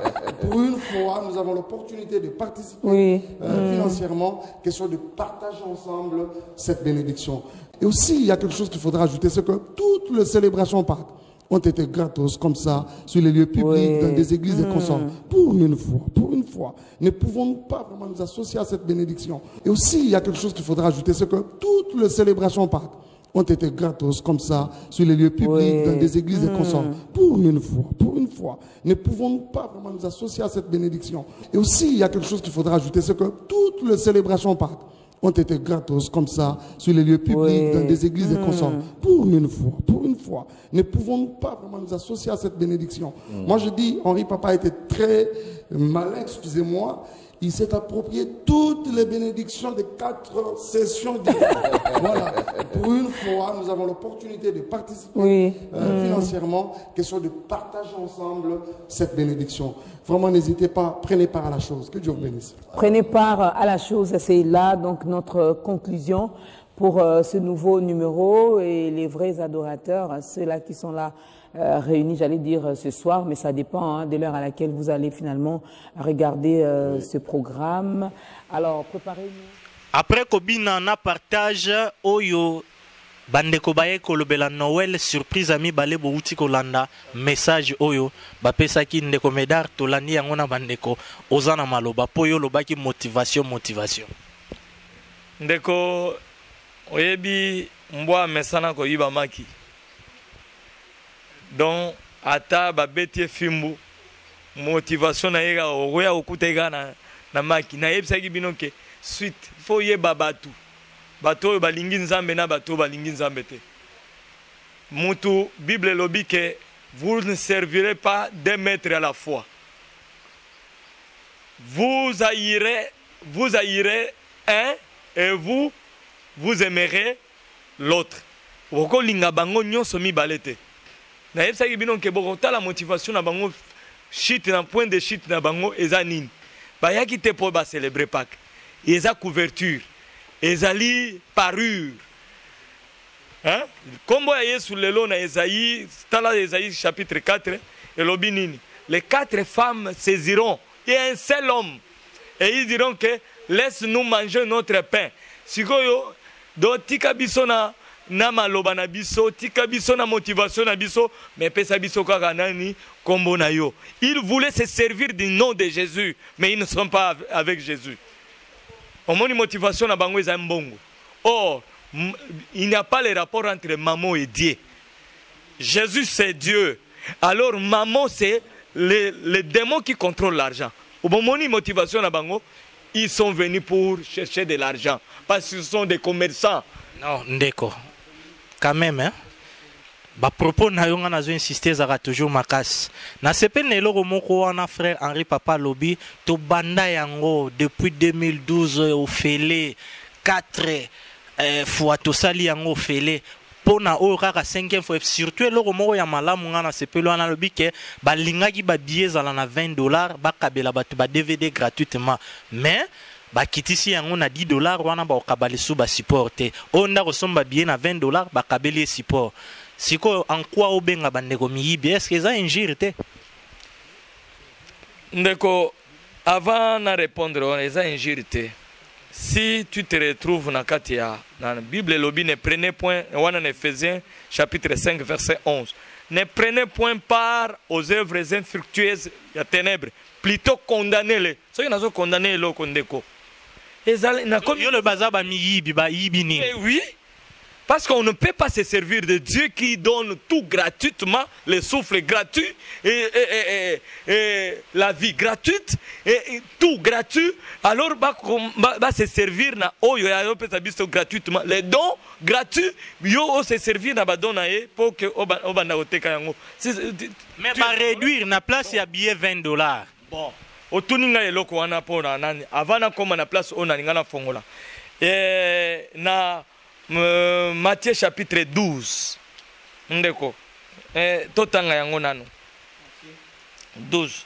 Hein? Oh Yesu abeta ifimbo ezaki na Matthieu combien? 12. Peut sans penser plutôt pour une minute. Alobi car donc alobi car ma maison sera appelée une maison de prière, non une caverne de voleurs. Yesu afingaki. Parce qu'est-ce qu'il faisait? Il vendait dans le temple. Oh, quand on vend, est-ce que... Nous, nous sommes les temples de Dieu. Le temple, ce n'est pas un parking. Le temple, c'est toi. Dans 1 Corinthiens chapitre 3, verset 16. Elle dit que non, celui... Ne savez-vous pas que vous êtes le temple de Dieu? Celui qui détruit le temple de Dieu, Dieu le détruira. Quand le temple de Dieu est saint, c'est ce que vous êtes. C'est ce que vous êtes, okay. Oui. Alors, c'est le temple. Et il nous dit que c'est vous qui êtes le temple. Alors, si nous sommes le temple, nous ne pouvons pas nous abuser des dons de Dieu. Mais non. Gratuité Yanzambe ezali à perpétuité. Pas que ezala qui à perpétuité. Pourquoi il organise à perpétuité? Pas que bango ba bengi yango batangi yango kuna ke vous l'observerez à perpétuité. Bango il pouvait pas banda ko sala ngo pe à perpétuité. Mais atango akala babanda ko betela ngo ba concert na tango ya Moïse. Kasi oyo eza en Christ. David azalaki na tango akala be na tango ya sika. David oyo abetaki abimisaki ye muyembi munene abimisaki c'est combien de chansons to tango na psaume. Na bazaf. Bazalaki bayembi akala to ya sika. Mais pourquoi ils n'ont pas-ils vendu? Motivation. Motivation na bango ezalaki maman mbongo. Alors bazoke ko luka mbongo. Qui ne peut pas dire la tena kombo ya Yesu. Bako somba na bango ba CD vide ba ko teka na Grand Hôtel. Oui. Bako somba ba luki ba biloko mususu ba ko mais ceux qui kozwa don si réellement c'est Dieu qui vous avait donné ces dons loyembo. Hein? Permettez, tant que vous avez motivation, quand même, hein, tout le monde a moi bolingo et puis moi souci wana ya condition de vie en mboka na biso po billet lingagezala na $20 ba kabeli o CD fele mais ba bi non to kabalisu ba CD fele te to kiti billet na $10 bolingo quand même ezate po Grand Hôtel, je pense bien que ba louer yango ba instrument o ba kosala la wana puis quand même bandeko ba yembi faut pe bazwa moi jindeko bolingo yango yes Bible lobi na Jean chapitre 3 verset 16. Dieu a tant aimé le monde, c'est ça bolingo. Il a donné son fils unique afin que quiconque croit ne périsse point mais qu'il ait la vie éternelle. Gratuité. Après si bango il avait un et a tiré un profit à Moutou. Gratuitement. Qu'il ait la vie éternelle gratuitement. C'est ça, Bolingo. Yo lobi moi Bolingo. Bolingo est à la moitié. Et est à la plein. Ou soit Bolingo, ou soit Bolingoté. Bolingo est à la katikatité. Bible zolo bana Laodicée. Yangonde, bazali, ba chrétien Laodicée. Laodicée, bazala ki katikati. Ou bien bazala moto ou bien bazala malili mais bazala ki katikati nzambe avomisa ki bango tindenge ndeko nazo bisabino vous repentir sinon nzambe azo bois sabino parce que bolingo nzambe wana ezali sous si te donne encore ce souffle si te garde encore si continue encore à te permettez yo lobi nzamba bois sabango ndenge tozomona bandeko wana bayaki na émission de bango moto basimbi louange et adoration baza ba grand lelo et adoration na mboka na biso. Les grands selon la Bible, ils disent... Et surtout, Bapesi a communiqué que le frère Frank Moulage en a pasteur à Tom Sawyer rejoindre bango sur temps yozolo bagenzamba bwa kisabango n'est-ce pas que bande ko wana lelo nde basimbi louange et adoration ya Congo yani louange et adoration ya Congo vous connaissez non ba église nyonso bango bazalaka ba omnipotent ou bien ba omniprésent hein la église nyonso ba toyebi ke banzemo na bango ezo cartonner surtout salanga bola ne te glorifie pas Bible lobi que qu'as-tu que tu n'es reçu. Si tu es reçu ça, pourquoi te glorifies-tu? À chaque fois, pourquoi Moutazo s'est glorifié pendant que nous avons maintenant glorifié? Bazaba grand oui ou non? Ils ne sont pas des grands. La grandeur selon Dieu, c'est être au service des autres. Être au service de Dieu et des autres. Tu sers quoi? Pendant que tu es au Zolukambongo. Tu sers qui? Dieu ne cherche pas. Dieu. Autant en Matthieu 7. Verset 10, verset 7. Alors, allez, prêchez et dites, le royaume de cieux est proche. Guérissez les malades. Awa soko kei na mutombo. Okei na hôpital, quel hôpital? Soko kei muto abiki. Ba aza hospitalisé, il faut foutre un monde. Mais Jésus donne l'ordre, guérissez les malades, ressuscitez les morts, purifiez les lépreux, chassez les démons. Vous avez reçu gratuitement, donnez aussi gratuitement. Mais vous n'avez pas l'obité chanter dans les places publiques. Bien ôté. Bakisa à lobby boy. Ne prenez ni or, ni argent, ni monnaie, ni dans vos ceintures, ni un sac, ni les voyages, ni les deux tuniques, ni souliers, ni bâton, car l'ouvrier mérite la nourriture. Kasi nourriture en moni qu'il faut bande ko baya na moi $10 et permettre bande ko ba futana no espace wana ba louer et puis moi yo moko lobi nourriture wana moi revenu moko ya muke parce que baza ebele na yebite na ba $10 yango moni même fait Mike Kutazo regretter fallait tikala $20 mais lokola c'est ba sengi ke no batwaye la bango loso. Hein? Losa rolamba. Bala c'est nourriture ngwana. Eza tembongo. Balambe la bango babiloka kolia ba meme la bango. C'est ça la nourriture. Parce que bato babandao kene kuna. Il ne dit pas que non bon meme la bango mbongo. Bon meme la bango mérite sa nourriture. Soki ayaki nzala ba lukele ba jio ba pesa la bango. Ba so me pesa bango ba jio. Mais par rapport à gratuité wana ngana za wana pona kosunga libota ya bana nzambe. Le frère Aouti koloba yango avant ndeko Mike Kalambai a ya ko sukisa que tosali yango 4 fois pendant 4 ans na ya suka oyo utai koza na place triomphale mais oyoyo na parking à Grand Hôtel na place à $20 $10. N'est-ce pas que moi gratuité mon ezalaki déjà ba réclamer nzambe ba yebisa ke non nzambe tosali la yo 4 fois hein turo tikela biso pe tout ba yebisa nzambe. Mais s'il vient pour édifier le peuple de Dieu se reconnaissent. Parce que Nayoka qui, Oyoki, tonton Jaco à l'obinin. Hein? Non, souvent, bino peut contribuer, bino peuple ensemble. Nzambe ayebi que non, son peuple n'a rien. Délivrance, tant que délivrer Bango, ils savaient qu'ils ne sont pas forts. Hein? C'est Dieu qui est leur force. Ils n'ont pas de moyens, c'est Dieu qui est leur moyen. Maman Dorcas alobaki kuta yokai ke batu mususu bazolo basoki kozala 5000 yango la le frère Henri Papa précisaki que 5000 ezalaka tango tobetaka mutu moko mais siko soki tolobi po yozo mona bango kaka batu mabe na motivation yoka eloko moko wana frère Henri Papa alobaki soki tolobi ke na mutu moko ndenge ezalaka ndenge dernièrement le 28 frère oyo vraiment zo cartonné salanga bolamu abetaki na 5000 toza combien ceux qui te lobby que non hein basomba billet par rapport à mutu moko na moko 5000 to kende au-delà yangwana to kataki $20 mais malgré ndengwana to kiti na $10 ndeko d'abord bakendaki ko sala marketing est en anglais bakendaki ko sala marketing est en anglais yangwana nazo koma ndeko bandeko bakendaki ko sala marketing ya banzembo oyo bado ya nzambe bakendaki kosala oyo bazwa likabu bazwa epai la nzambe marketing n'est en anglais qui vient de mots hein, américain market signifie quoi? Marché. Oh, c'est qu'on peut marchander, c'est ce qui est vendable. Les dons de Dieu ne sont pas vendables. Le cas là-bas, comme côté, ils sont des commerçants. Motivation et qui kuna, or c'est que Dieu lui-même, il peut faire si Dieu t'envoie à quelque part, il le convainc. C'est lui-même qui fait la publicité. Il convainc les esprits. Mais ceux qui ont papa, toti kala na réalité wana. Réalité na mutu moko ezalaka 5000 mais ozomona te ke tala lisanga ya ba grand wana nyonso po ba misu bazala ki te le rôle le frère 5000 les ambongo to les ambongo te. Non.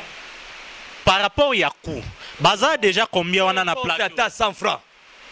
Ata 100 francs, ata 50 francs. Bon, yo soko za na terrain moko na bibo ya munene ko yamba bato bele benga bandeko zo ba instrument ko mona ke ba roya na bango ko beta peut-être ofele. Mais ndenge nini ba beta ina triomphal 70 ans ki ba beta ki ofele. Mais siko awa. Basali yango 4 fois. Hein? Basali yango ba continuer kaka. S'ils ont l'amour de la vérité, ba continuer. Zala clair peut-être bandeko Barozala pour Makambuyo lobby, ndima yango que tout ce ba beto fele yo se prononcer le rôle à partenaire, au sponsoriser nyos, pour yo un esprit à gratuité. Pack o Eroya 2017. O lugela bango place moro ba ya beto fele. Ndeko. Yo bima vraiment partenaire na bango numéro 1. On ne tente pas Dieu. On est défi. Hein? On a défi. Nazo zongi sa. Oyo zo buka yango. Yango na ebisi nazongi si bango soki balingi nzambe bazonga na nzela. Ozo buka proposer pe solution. Solution. Mais c'est la gratuité, la solution c'est la gratuité. Gratuité yango. C'est prononcer yo au co-sponsor. Bandai ko beta ko yema na choral. Choral ozaki na instrument nini? Hein? Tango babandai ko yema na ba choral. Comment on ndeko neti bozo linga ko nier ba réalité nyonso ya lelo. Réalité mon frère.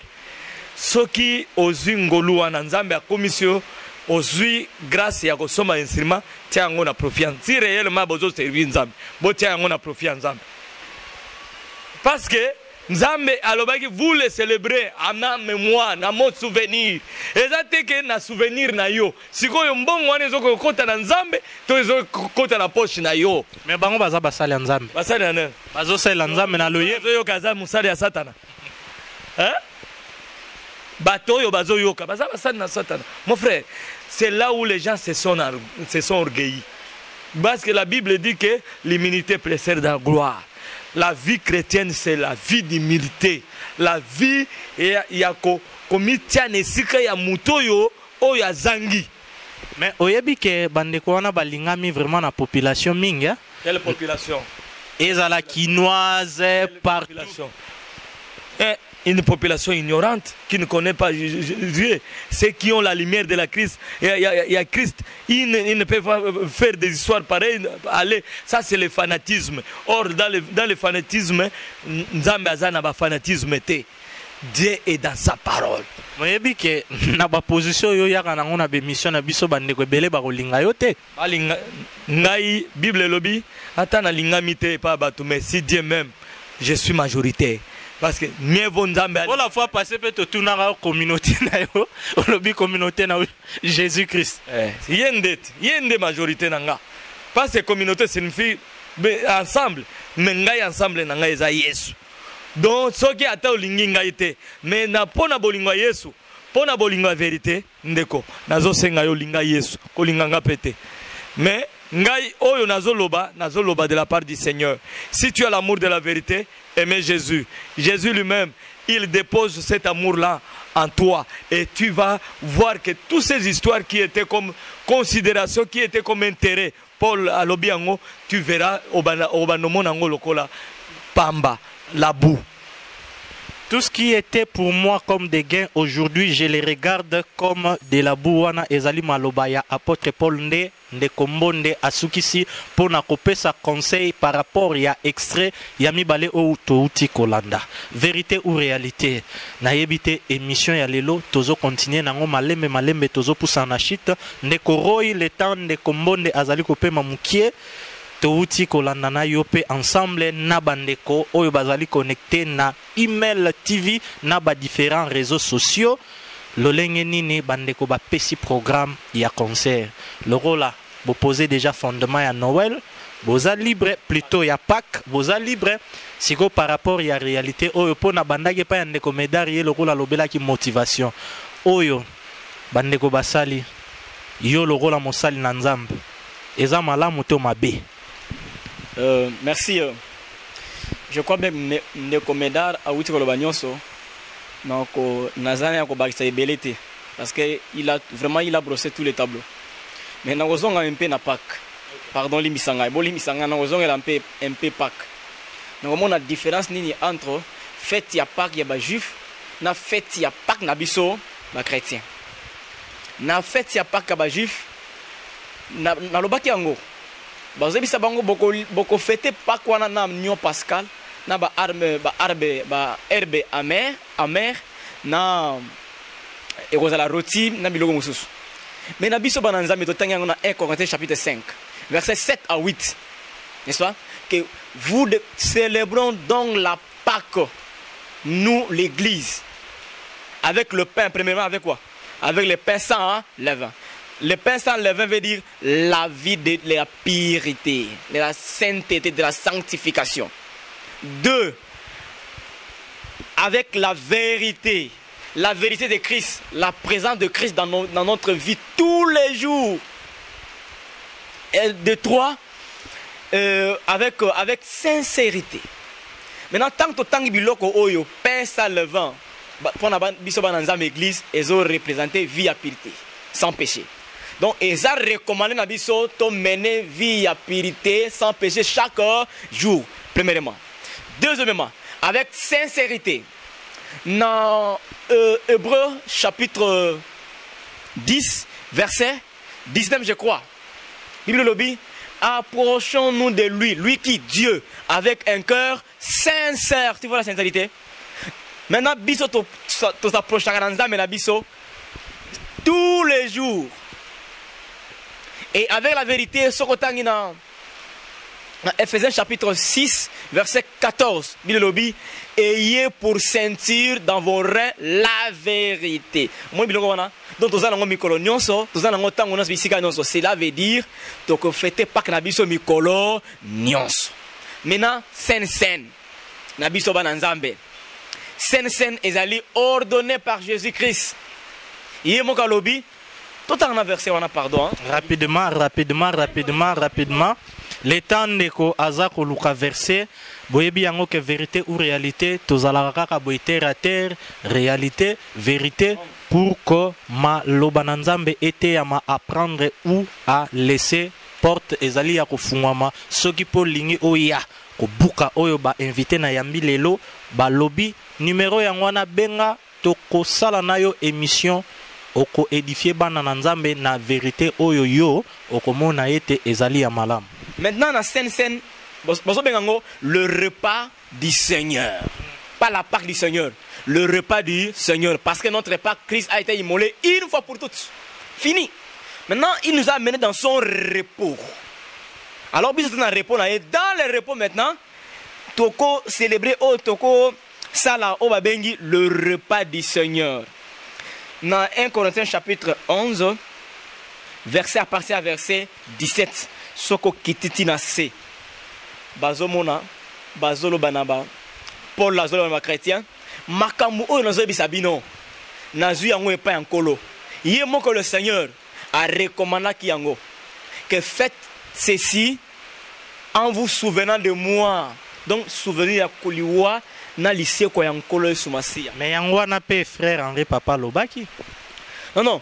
Oh, les alliés ordonnance à Yesu Masia, bazo bien en repas du Seigneur. Donc, toko sangsango na pacte. Toko sangsango na pacte. Les alliés repas du Seigneur. Mais toko sala ngo ndenge nini? Toko sala ngo n'importe où, n'importe quand, ou dans une occasion. Ils en a Boutou, ils en a Moï, ils en a Tongo, mais pas qu'ils allaient qui célébrer dans Tongo tes frères. Entre les soirs, faites ta Pâques. Mais oh, toko sala ngo ngono so lingi bisika non so. Même en deux on peut le faire. Même en trois on peut le faire. Donc, ils ont les côté, ils ont différents entre Pâques et Saint-Saint. Ils ont différents entre Pâques et Saint-Saint. Ils ont poussé na malembe na suka ya émission tozongi kaka et pas na yo Ndeko Medar. Ngai na yebite kotala nyoso ndenge elekani na ba extrait oyo toche. C'est vrai, na ba propos na yo obuki bande ko motivation na bango eza mabe. ba image ba extrait au soutenir yango comment bazali kosenga mbongo sikoyo na bana nzambe oyoyo bayoki makambo nyonso yo lobi par rapport ya programme oyoyo bandeko babanda kosala basali année oyo pe je crois bien bakokobaka na yango po ezali kaka réalité oyo nde tolobeli message nini oza na yango prochainement soki babengisi bana na nzambe baya to baya te bakende ofele message nini oza nango ndeko moto aza na lumière ya parole komona makambo oyo nyonso ezali koleka ezali kopesa pasi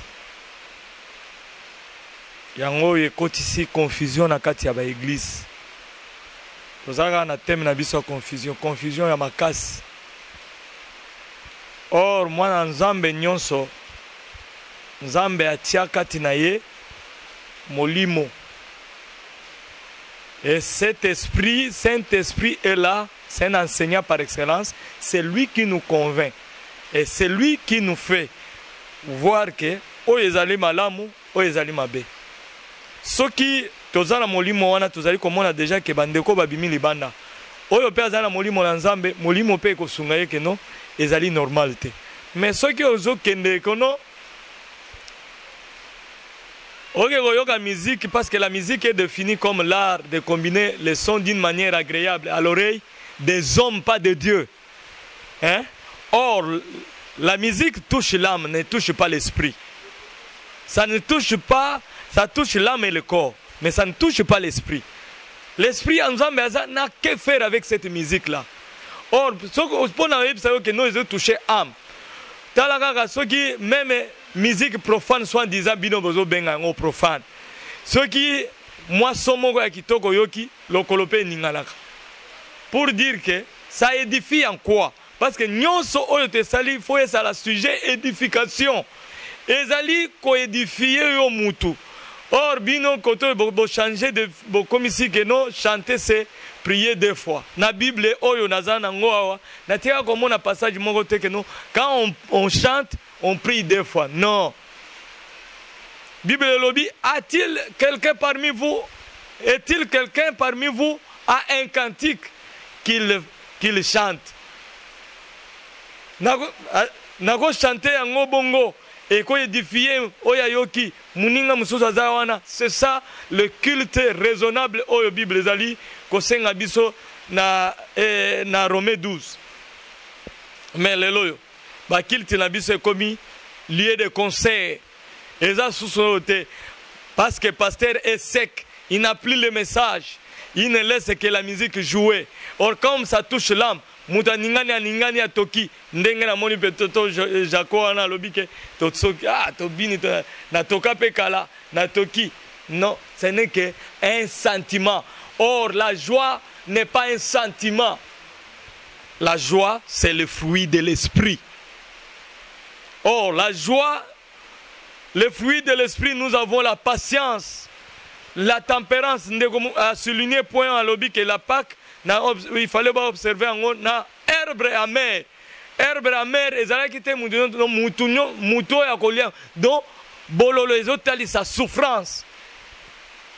Nani oyo ba musicien oyo tel que bazawana ba kolinga souffrance. Bango nyonso ba koma na définition que Christ est déjà il a souffert pour nous. Et bisoto souffrir de souffre. Qui vous dit Yesu alobi, celui qui veut venir après moi doit s'en charger de sa croix. Croix ezali souffrance. Mutu na mutu fois même. Mais abatu bazo boya souffrance. Balingi kaka rose yango na suka nango bakomi na occultisme. Ndeko.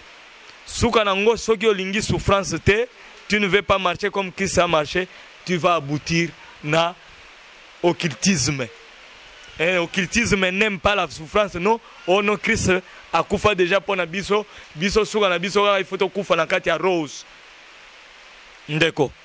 Christ a souffert, il n'a pas souffert, il est mort, il n'est pas mort pour que je sois heureux dans la vie sociale, mais que je sois heureux dans mon Bible lobby que ton âme prospère comme que prospérer à tous égards comme prospère l'état de votre âme. Donc, et Seigneur a prospéré na tango nyonso parce que Christ est mort et il est ressuscité. Et il m'a donné la victoire, la vie. Maintenant, je dois marcher comme Christ. Or, j'étais déjà quelqu'un écarté sur la voie de Dieu. Dieu m'a ramassé. Et ce n'est pas un moyen pour que je revienne encore nakati ya salité. Il faut que nasala lolenge Yesu azali kosenga na ngai tino suka ya vinanga na se ya moyo oyo ndeko oyo ozolanda ngai soki okokende po oyoka miziki na yo ofuta ozana bambomba toi aussi tu pactises ozo pactiser na bango osali pacte na bango yo pe ozo contribuer. Oh, tu es contre la vérité. Mais hors la vérité nous veut la gratuité. La vérité c'est l'amour. La vérité c'est la joie qui vient de l'esprit. La paix. La vérité c'est la justice. La vérité c'est la justice. Nekomela soy tokozala vraiment na esengo mingi oko résumer kala mingi te nyoso oyo lokola mot de la fin na kikongo ya leta pona kosunga bandeko na biso nyoso na ba ndundu. Avant tolanda surprise ya misatu oyo ekozala lokola bonus tokomi na suka ya émission na biso ndeko Roy na makambo nyoso oyo tolobi na lokota ya lingala vraiment na ba réalité oyo to balansaki lokola ba extrait liloba nini ozana yango ya koyebisa na ba prédicateur oyo autrefois bolobaki nde bango bazali na responsabilité ya koteya maloba na Nzambe pendant 1 minute. Conseil to liloba suka na kopesa na ba prédicateur parce que bango na bazana mukumba ya ko teya bana na Nzambe to tika mingi ko confondre Moïse tant ya loi na tant ya grâce. Na tant ya loi to mona Moïse ye mudani na loi. Et loi oyo Moïse ye nango loi cérémonielle oyo ya ba culte ya ba fête nyonso wana ça préfigurait Christ. Christ tant ya ye a accompli la loi wana. Biso bana Nzambe to kokili sute ko observer ba loi wana. Toza na temps ya grâce. Tika na temps ya grâce to sala oyo nkolo Yesu Masiya azali kosenga biso. Maintenant bote ya bana Nzambe vérité lokola bantoma bateya kibango. Avant ote ya likambo nozo teya eza na Bible. Mais est-ce que bantoma o baza bon modèle na biso bateya ki yango? Soki bateya ki yango basala ki yango ndenge nini? To kolanda bango. Mais tika kosala mélange ya makambo eza malamu te ezo sunga te. Eza malamu te eza kosunga te prédicateur soki oza d'accord te na oyo ndeko Roy Debe alobi numéro yangwana benga toko se fixer toko sala na yo émission pona koposer ba fondement na vérité oyo yo okosoulever na maloba na Nzambe tokomi déjà na suka ya émission ndeko Medar vraiment sala makasi po toza na esengo kotala ndenge ba émission ezali kolandama na province ya Bandundu Bangwashi na Betu bazala quand même édifié résumé même attend na 3 minutes nyonso oyo tolobeli pe pesa toli na bandeko pour que kosunga pona kosunga bango babatela kondima na bango soki Yesu ayeba kosama na ba réalité oyo ezali koleka na lelo te na kikongo ya leta s'il vous plaît. Bampangi na moyo ya luzolo bampangi na mono nyonso ba congolais sambuka ngeke congolais excluve oge munoko oge ndinga kaka ya Bandundu ve oge ndinga ya Betu nyonso mutinda ba betke sala effort ya kuwa Swahili Kikongo Chiluba mpila mosi mpibet fe sala effort ya kuzaba Kikongo muna kulomba benu na luzolo ya Nzambi mpangi na mono ya nkento ya bakala betuzola Nzambi muntu kuvana kundimama de ave na maboko ya Nzambi sa ntangu muntu me désobéir na tola ya Nzambi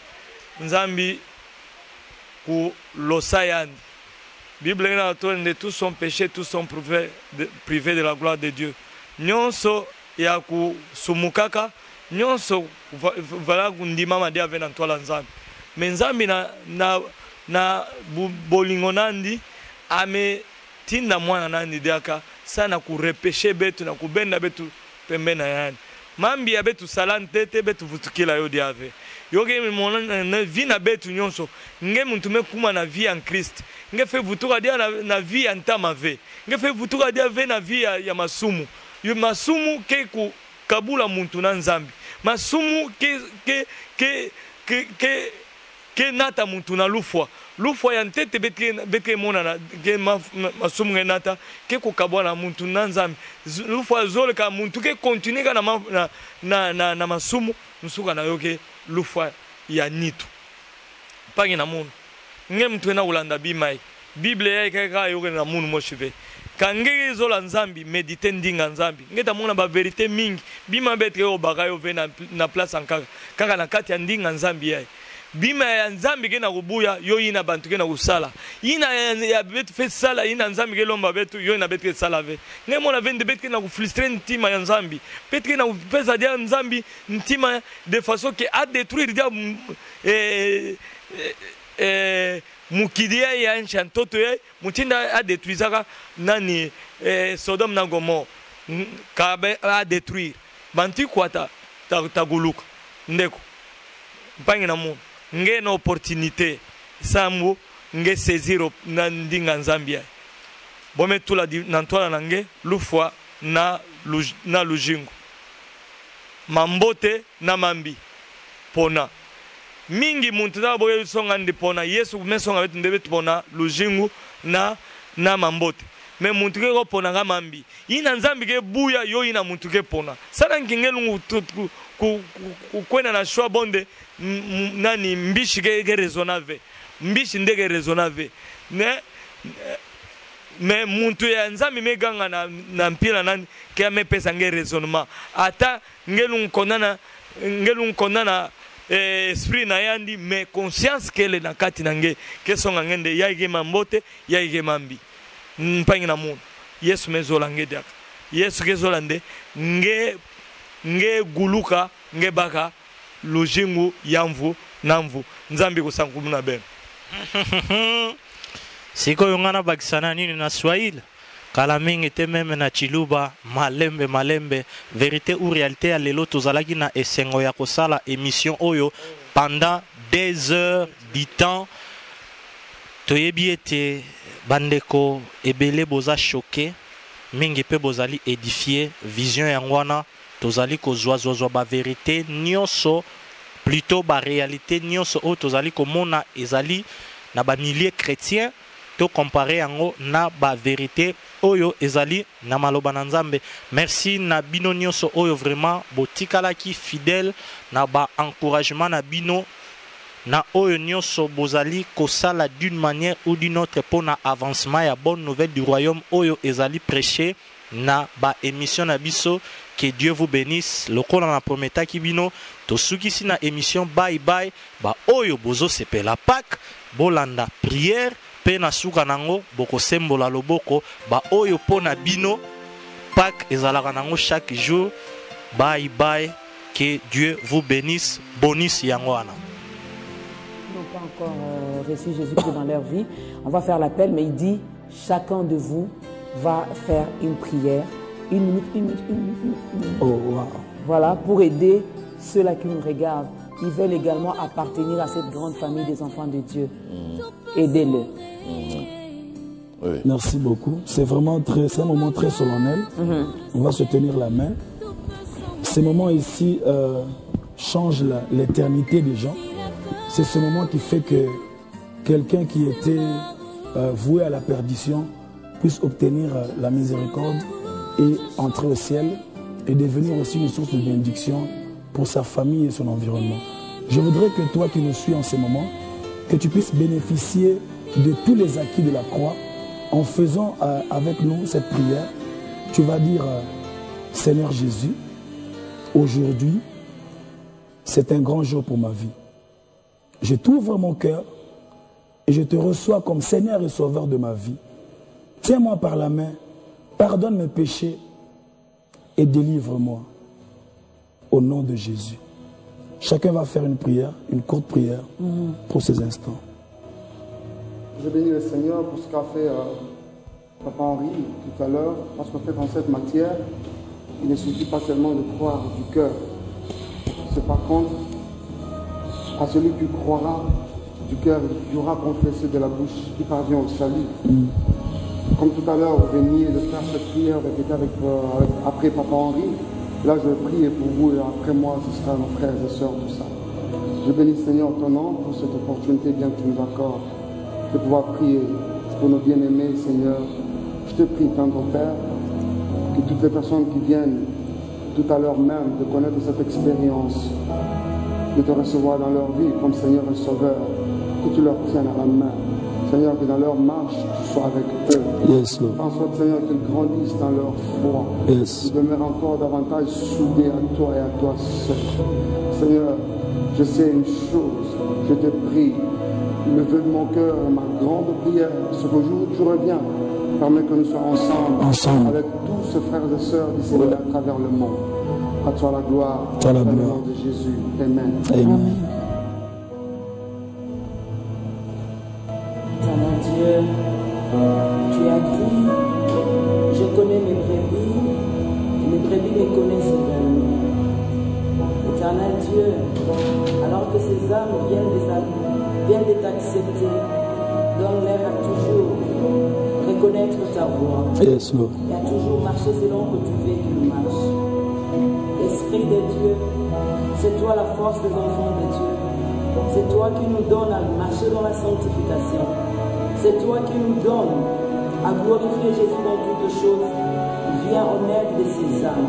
Fais-le. Donne-leur à marcher digne des enfants de Dieu. Fais-le, Donne-leur Saint-Esprit. à marcher, à tenir bien les caps, à ne pas se lasser, à ne pas abandonner, mais à continuer la marche avec toi jusqu'à ce que tu reviendras. Et tu nous prendras pour qu'ensemble nous puissions vivre la joie dans l'éternité. Yes, Lord. Père, j'aimerais te faire encore cette prière pour peut-être cette âme qui doutait encore, qui hésitait encore, qui se disait certainement qu'il ne s'agit pas de moi, il s'agit de mon voisin. S'il te plaît, ma prière, que tu fasses grâce à cette âme. Yes, Lord. La Bible dit que nul ne peut venir à toi sans que tu ne l'aies appelé. S'il te plaît, fais grâce à ces bien-aimés qui me suivent en ces instants. Seigneur, certainement, il est là en train de se culpabiliser en disant « Je ne suis pas digne. Vu tout ce que j'ai eu à faire, vu mon passé, je ne suis pas digne. » Seigneur, s'il te plaît, tends-lui la main. Yes. Et montre-lui, Seigneur Yahweh, que ce n'est pas à cause de sa vie, mais c'est à cause de ta grâce, c'est à cause de l'œuvre de la croix. Seigneur Yahweh, que tu te donnes à lui. Merci de le soutenir. Merci de l'aider à grandir avec toi. Merci pour ces âmes, Seigneur, qui ont ouvert leur cœur et qui t'ont donné leur vie en ces instants. Merci de le soutenir. Saint-Esprit, merci de les aider à grandir et de devenir, Seigneur, plus grand que tes serviteurs qui sont ici présents. Père éternel, qui puisse, Seigneur Yahweh, que tu puisses faire de grandes choses avec eux, plus que ce que tu as déjà fait avec ceux qui sont en ces lieux. C'est ma prière aujourd'hui au nom de Jésus. Je te prie, Éternel, toi qui as trouvé bon en ces jours, de pouvoir amener à toi ces cœurs, ô Dieu de toute puissance. Je prie pour que tu puisses garder ces cœurs dans ta présence, ô Dieu, qui trouve le plaisir et la joie de demeurer à tes côtés, ô Dieu de gloire. Je prie pour que tu trouves la joie d'installer dans leur cœur, ô Dieu, ces logiciels du dégoût, du péché, ô Dieu de gloire. Que les choses anciennes, éternelles, restent, ô Dieu de gloire. Et que tu puisses inaugurer une nouvelle saison d'intimité, Seigneur, d'amour éternel, d'une vie de prière avec toi, ô Dieu de toute puissance. Que tu les apprennes à t'adorer, que tu les apprennes à marcher avec toi, que tu les apprennes à t'aimer, ô Dieu, car nous ne pouvons t'aimer par nous-mêmes, ô Dieu. Soutiens-les et sois le Dieu de leur vie. Telle est ma prière, ô Dieu. Alléluia. Ô Seigneur, mon Dieu, mon roi, toi qui as fait grâce à Zachée, Zachée qui était un homme de très mauvaise vie, un escroc. Il s'est humilié devant toi au point de grimper sur un arbre juste pour se faire entendre par toi. Tu lui as accordé grâce. Yes, Lord. Seigneur, vois le cœur de toute personne qui s'humilie en ce moment devant toi. Vois le cœur. Accorde grâce au Seigneur à tes enfants. Tes enfants qui ne te connaissaient pas, mais qui aujourd'hui t'acceptent, qui te reconnaissent dans leur vie aujourd'hui comme Seigneur et Sauveur. Yes. Accorde grâce au Seigneur à ton Fais peuple. grâce. Laisse au Seigneur que ta main s'étende sur toutes les familles réunies ce soir en prière devant toi, devant ta face, pour t'adorer, te célébrer, t'élever, te louer.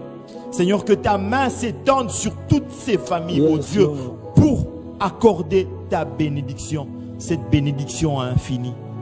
Je t'ai ainsi prié. Merci Seigneur. Merci Seigneur Jésus.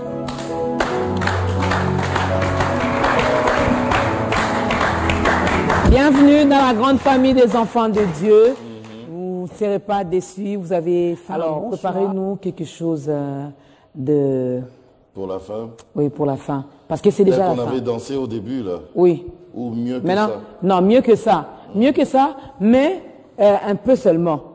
Parce qu'on veut bien leur donner cette envie-là de venir le 3. Je peux vous proposer. On commence par Nzambe, Malamu, et puis on finit par Sembola Lobo. Non, je crois que Sembola Lobo, c'est mieux. Sembola Lobo, c'est mieux. Parce que la main de l'Éternel s'étende dans la vue de tous ceux qui nous regardent et qu'ils soient épargnés du danger. Voilà, et qu'ils soient épargnés du danger. Je vous invite donc à nous lever. Nous allons tous nous lever. Merci à vous, mesdames et messieurs, encore une fois. Bonne fête de Pâques. Bonne fête. Notre prière, et ça va dans cette obina. On est prière de Chassouka. Asembola Loboko. Awetulesa ukola lele. Chinumbaya ukola lele ye. Awetulesa ukola lele. Aukola mawesha wangwe. Awetulesa aukola lele ye awetulesa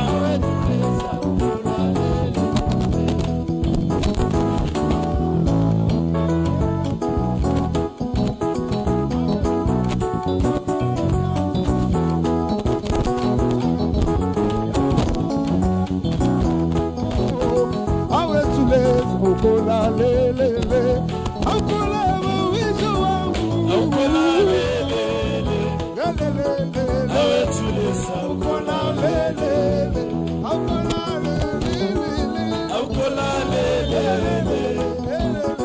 awetulesa. Aukola lele. Iya, awetulesa.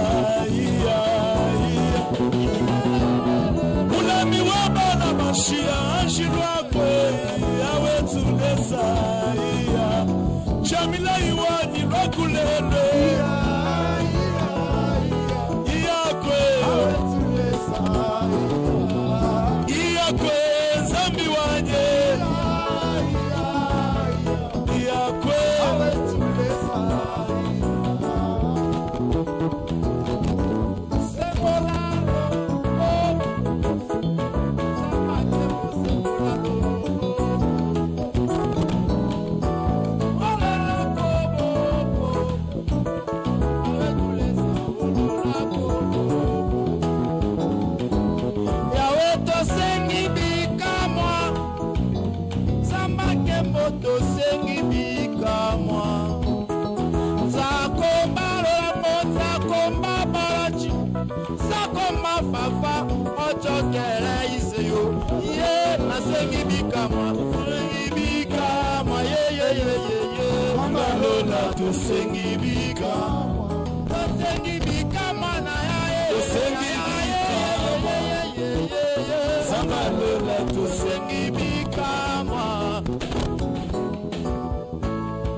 ozalaka pomema moto na kana omemi ye nanu na mere rouge nzoka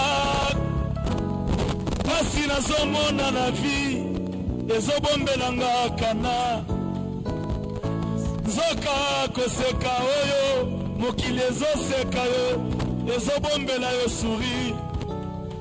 C'est pourquoi boseka nga nanu mbangu tie mbala mosusu Yesu akoleka na nzela.